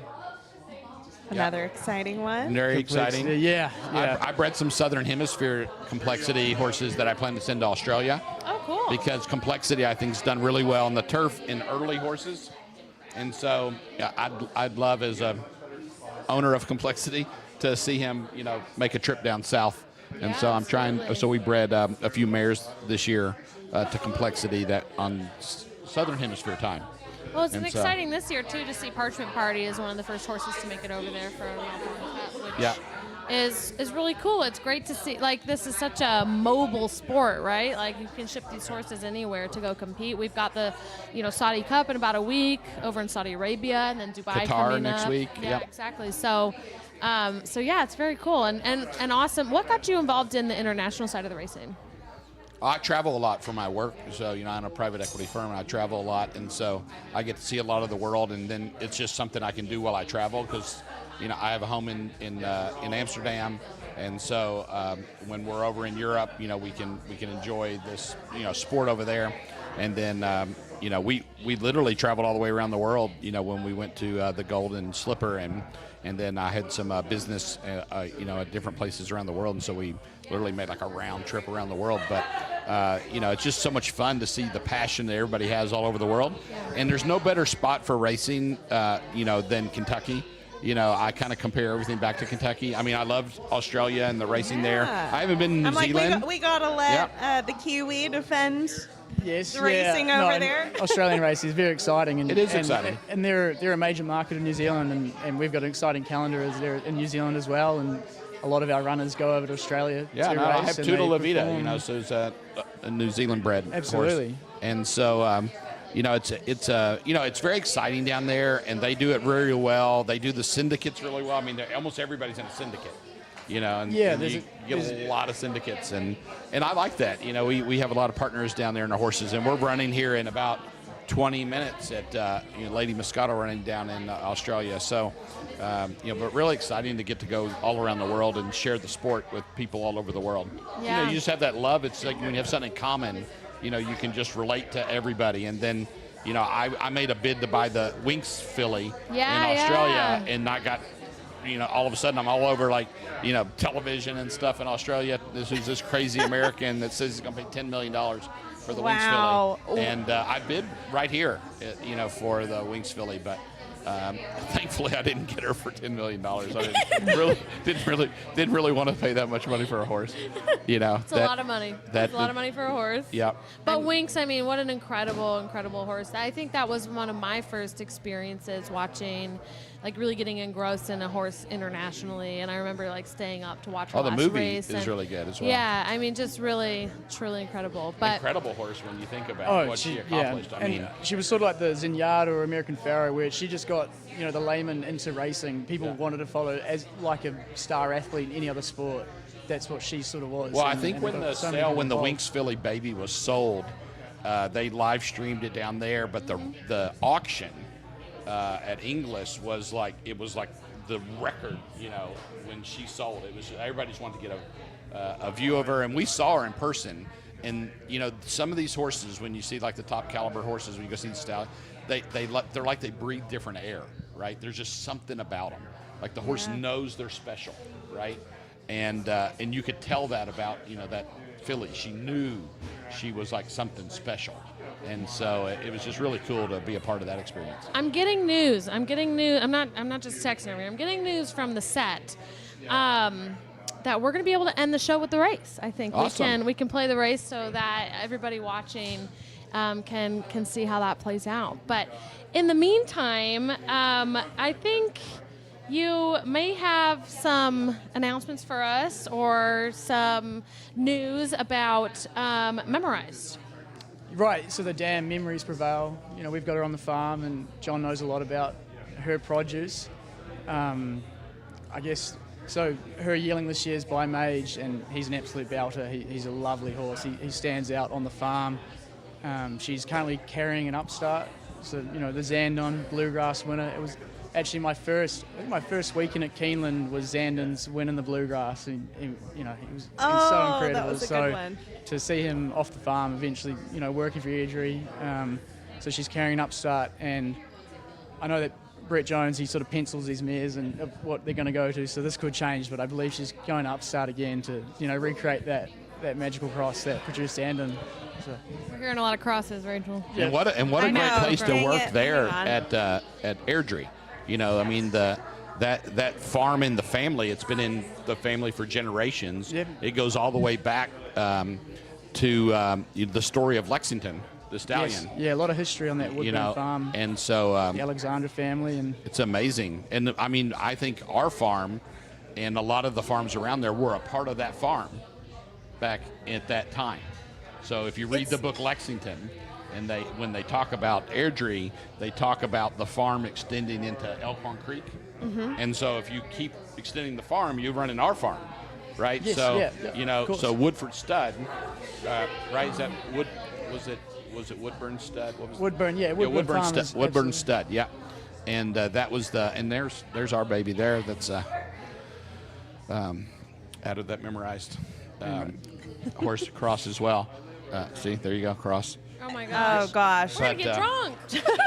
But anyway, I mean, it's just Friday night. and again, Lit. Yeah, and again, we gotta send it. We hope that you're drinking at home with every cross Yeah, you better been reference playing too, in this game. please. And Brett's another one of those guys that has been very, good friend to us in the industry, and his, him and his He's wife's great. family both have been, in the, horse industry all the way back, to that, kind of Lexington lineage. And his dad was such a, he was the governor, but he was also like such a prolific breeder, and he just loved the horse industry, and so much Really of the champion racing in Kentucky as well. absolutely all the benefits that we see today Absolutely. are a lot because of his efforts. His legacy, yeah. Yeah, and so it's amazing.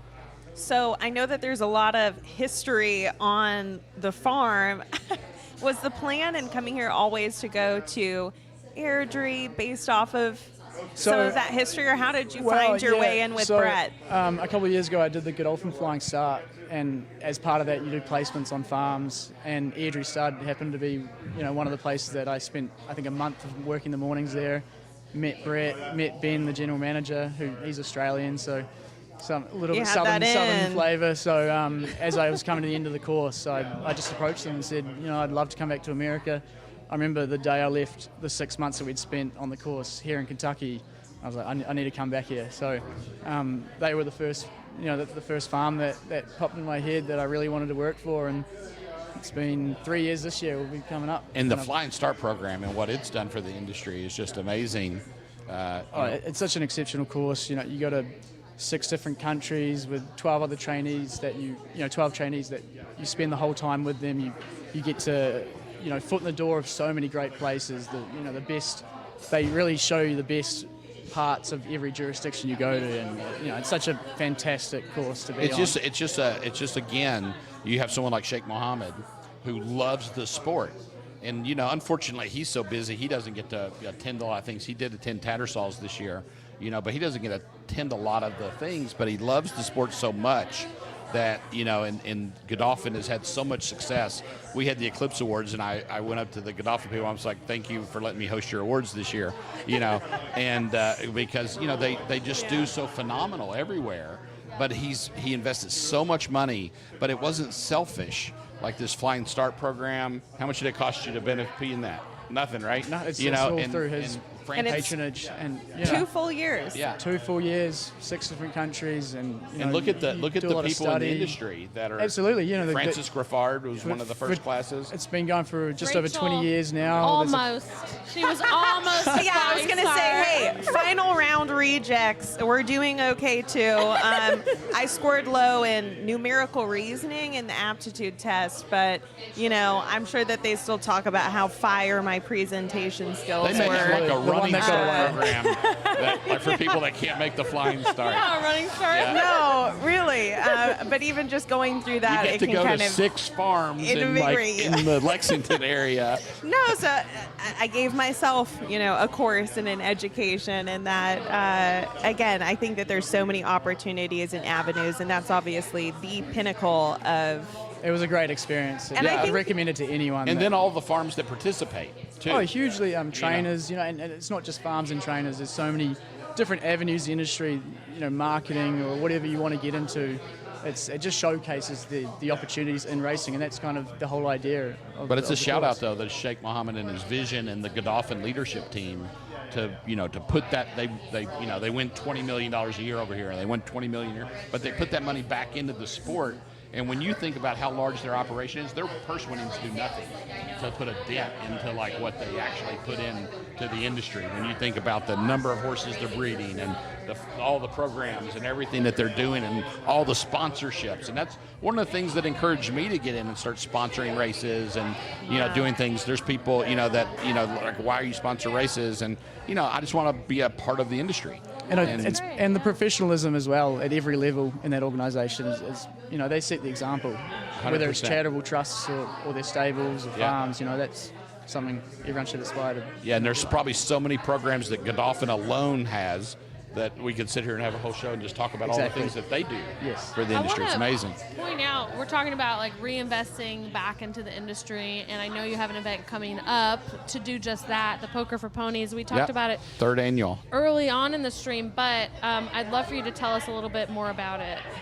Yeah, so I mean, it was a idea that we had, and again, I'm a kind of a take action kind of person and just do things. So the first year, I think we raised $100,000 for aftercare, and what we do is we work with the TAA. We look for registered aftercare programs. We select those programs, and then we try to recruit a player for every one of the farms that are taking care of aftercare, and then everybody gets a certain amount of money. I think every farm that was chosen got at least $5,000 this last year, and then it based on the winner you get more, right? And so then it scales down, operating scale, and this $100,000 for aftercare, and so we're going to try to make it bigger this year, and try to. And it's a lot of fun. A lot of the farms participate. They'll buy a seat or something like that. And again, that's why you want to be a participant. You sponsor races at Keeneland, and they buy seats in your poker tournament, and again, it's an event like this where everybody can come together, and then all the money, 100% of the proceeds, we don't use any of it for the event. We cover all the costs of the event. 100% of all the donations are going directly to the aftercare programs. That's amazing, and if you want to get involved or learn more, you can scan the QR code on the screen to learn more about it. Yeah, we'd love to have more players. So, and we have a scaling program, so you can, if you can't afford the whole buy-in, you can still play, and whatever you can donate is absolutely fine. You don't happen to have any poker skills, do you? No, my poker face is terrible. Non-existent. Non-existent. Brett did play. I think he's played the last couple of years. Oh, so. yeah? Yeah. How maybe I need some tips. Y'all should cover that. Yeah, y'all did last year, right? Well, we're talking about doing it this year. I think we're planning to come. Yep, that's Sarah, my daughter. That's her call. Yeah. We definitely would love to come and shine some light on that, because it is a really cool thing and something people don't know about. I'd like to get some poker pros to come. See that? No, here's what I think. I was saying about this earlier. I think this Bobby Flay showdown I think so, might need to happen at the poker table. Oh, I would love to do it at the poker table. I'm just saying, Bobby. Come on. Come on. Oh, there's no way he can play poker. So what you missed is John wants to challenge Bobby Flay to a Beat Bobby Flay real cook-off. Yeah. Actual cook-off. Wow. With the prize being us getting we both own 50% of Justified Colt out of Pizza Bianca, and he wants to sell it, and I want to race it. So I told him, let's settle it in the kitchen. I'll go on his course. Let's do it. There you go. That's a pretty good challenge. There we go. Are you a cook? I go all right. Yeah. What's your best dish? I do a good butter chicken my own way. Ooh. Is that Indian? Yes, it is. Oh, that's bold there. Yeah. Medium spice. Can't handle it too much, but enough. I'm excited. I'm traveling tomorrow to Saudi Arabia, and I'm never been to the Middle East. I'm excited for cuisine. I don't really know what to expect, but I can't wait. Just try everything. Exactly. And just go with it. Yeah. Exactly. Ask questions later. No, don't ask questions. Just try everything. Just try. Hope for the best. That's what I did when I first went to Japan. Everybody's like, "What is it?" I'm like, "Don't worry, just eat just it." eat it. They're eating it. They're alive. They know what they're doing. Yeah. Well, Charlie, we so appreciate you being on here with us. Thank you very much. We're excited that you're here at a Kentuckian now. Absolutely, and we appreciate the support. Another young person. You single? Yes. Ladies, look at this guy. Look at this, ladies out there. John selling shares. Yeah, and look, I mean, hey, you guys, look at these guys. He's blushing over Look here. at these guys. He's got that New Zealand accent. I mean, who would want that? Come on, girls. You can get that Southern accent anywhere. Come on. This is actually a disguised dating show. My gosh. I've been saying that should exist for years. Now, I am a huge fan of reality TV, and a lot of it tends to be, you know, it is a either Real dating show. We've Housewives been or talking dating about shows. these matings. Yeah, who's going who? Yeah, no, this is a getting with dating who? show. But I tell in everybody racing, all the time that I run a home for women who made one bad decision one day, and now they're single moms. Like I have, that's what I do on the farm. all the mares. That's a great way Yeah. of framing it. I think that Some there's of them almost were even forced into it. well, even I think that some of the mares, since they're such superstars, it is kind of like a Real Housewives of Beverly Hills. Oh, They're that all definitely goes on in the paddock. divas. Oh no, that goes on the paddock. You know, they're 100%. divas, and then they have babies with nepotism. You know, it all tracks. It Well, all Goodnight tracks. Olive, her baby Ollie, they're running around. You know how like they're running the paddocks together, and the mom likes to run. You know, and people like they don't like to race. No, that's why they run around all the time. So they're running around the paddock, and Ollie is like falling behind. So he decides to cut the corner to like try to cut her off, and she kicks him. Oh. She's like, no. She fierce. Yeah, she's She like, fierce, she said. no, you don't do that. Like, you don't try to cut me off. Don't She play kicked him. these games with the queen bee. Yeah, You better no. not. Okay, speaking of, we've got post time. It's not even 1 minute post. yeah. It is post time Hey. here. Look at those Resolute maybe silks down in We're Australia. going to Charlie, before we let you leave, I mean, you can stay and hang out and watch the race. I mean, do you have any selections? Do you have any insights to Those this are the track? good silks right there. Yeah, thank you. number 6, right? So Charlie, what are you looking for in a lady? Let's talk about race 3. You want somebody- we can talk about that. Maybe we're not in looking for somebody. You're looking No, for somebody. everything that you can say about this race is now going to be an innuendo. Just, you know, Your a strong-looking ideal lady needs individual, someone you know, that's a bit in of the horse class, industry. bit of type. You know, In the that- horse industry or out of the horse industry? Do you care? Doesn't matter.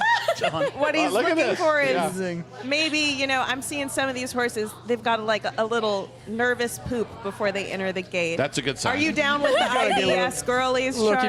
if you're not nervous, you know, you're not into it enough. You're right. Yeah. You know, it doesn't matter if you're not nervous. I mean, So what do you I like that? What do you think a marathoner does when he's running a marathon? He doesn't stop to go to the bathroom. Oh my God, I never thought about that. That's Right? disturbing deeply. No, it's true. I don't know if I would be okay with a nervous pooper.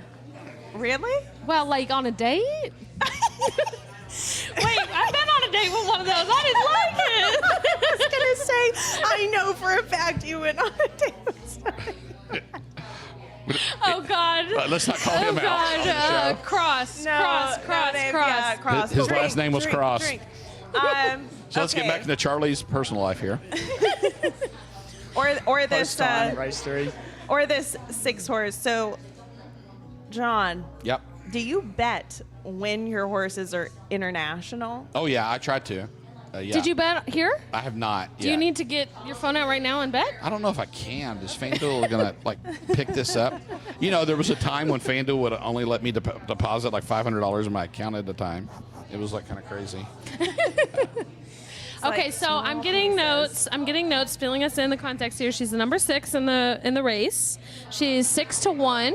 No, now 4-1, 7-2, 3.5-1. Okay, and for the sports bettors out there, that's plus 350. So pretty, not the favorite. The favorite looks like it's the 5, but still a favored horse in the race. There's 11 horses in here? No, 13. I can't count. It's the bourbon. They have big 13. fields internationally. That's what's Too many going crosses. No, there's a couple scratches. There are 11. Yeah. Okay, well, they're in the gate. Good luck, John. Good luck, Resolute team. It's exciting.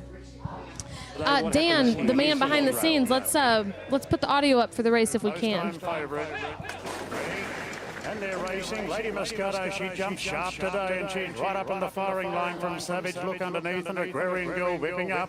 Spicy Miss goes to 4. Satin Summer comes across for some cover. 2 for the back to Thread's position on the rails. Haldina Keen out wide. In advance of Essay, then Nomadic. And Campione d'Italia is Keen and in a very wide position at the rear. Agrarian Girl held out Lady Moscato for the front. Spicy Miss right on the back of the speed. Inside Savage Look held deep and out with Satin Summer. Essay to the outside along with Campion Natalia. Coming up the rise, Lady Moscato moved up on the outside of Aquarian Girl. Spicy missed the inside. Come on, girl. 2 further back to Satin Summer. Then Savage Look threads it on the hunt. Aquarian Girl giving a lot of cheek in the lead, but Spicy Miss is trying hard on the inside. Aquarian Girl from Spicy Miss. Aquarian Girl's clinging on. Aquarian Girl won the Lonhro plate. Fending off Spicy Miss. Savage Look third. Lady Moscato fourth. Further back the threads than Satin Summer. Further back. That's good. It's only second race. Yeah. To go out in front like that. Yeah. Wow. Fair. Yeah. 4th place. Yeah. Chelsea, do you Take need it. to duck in and give your assessment, or do you trust John's recap Well, of hold the on, race? ladies. We have another single man over there. Jake. Jake, come on Hey. over here, Jake.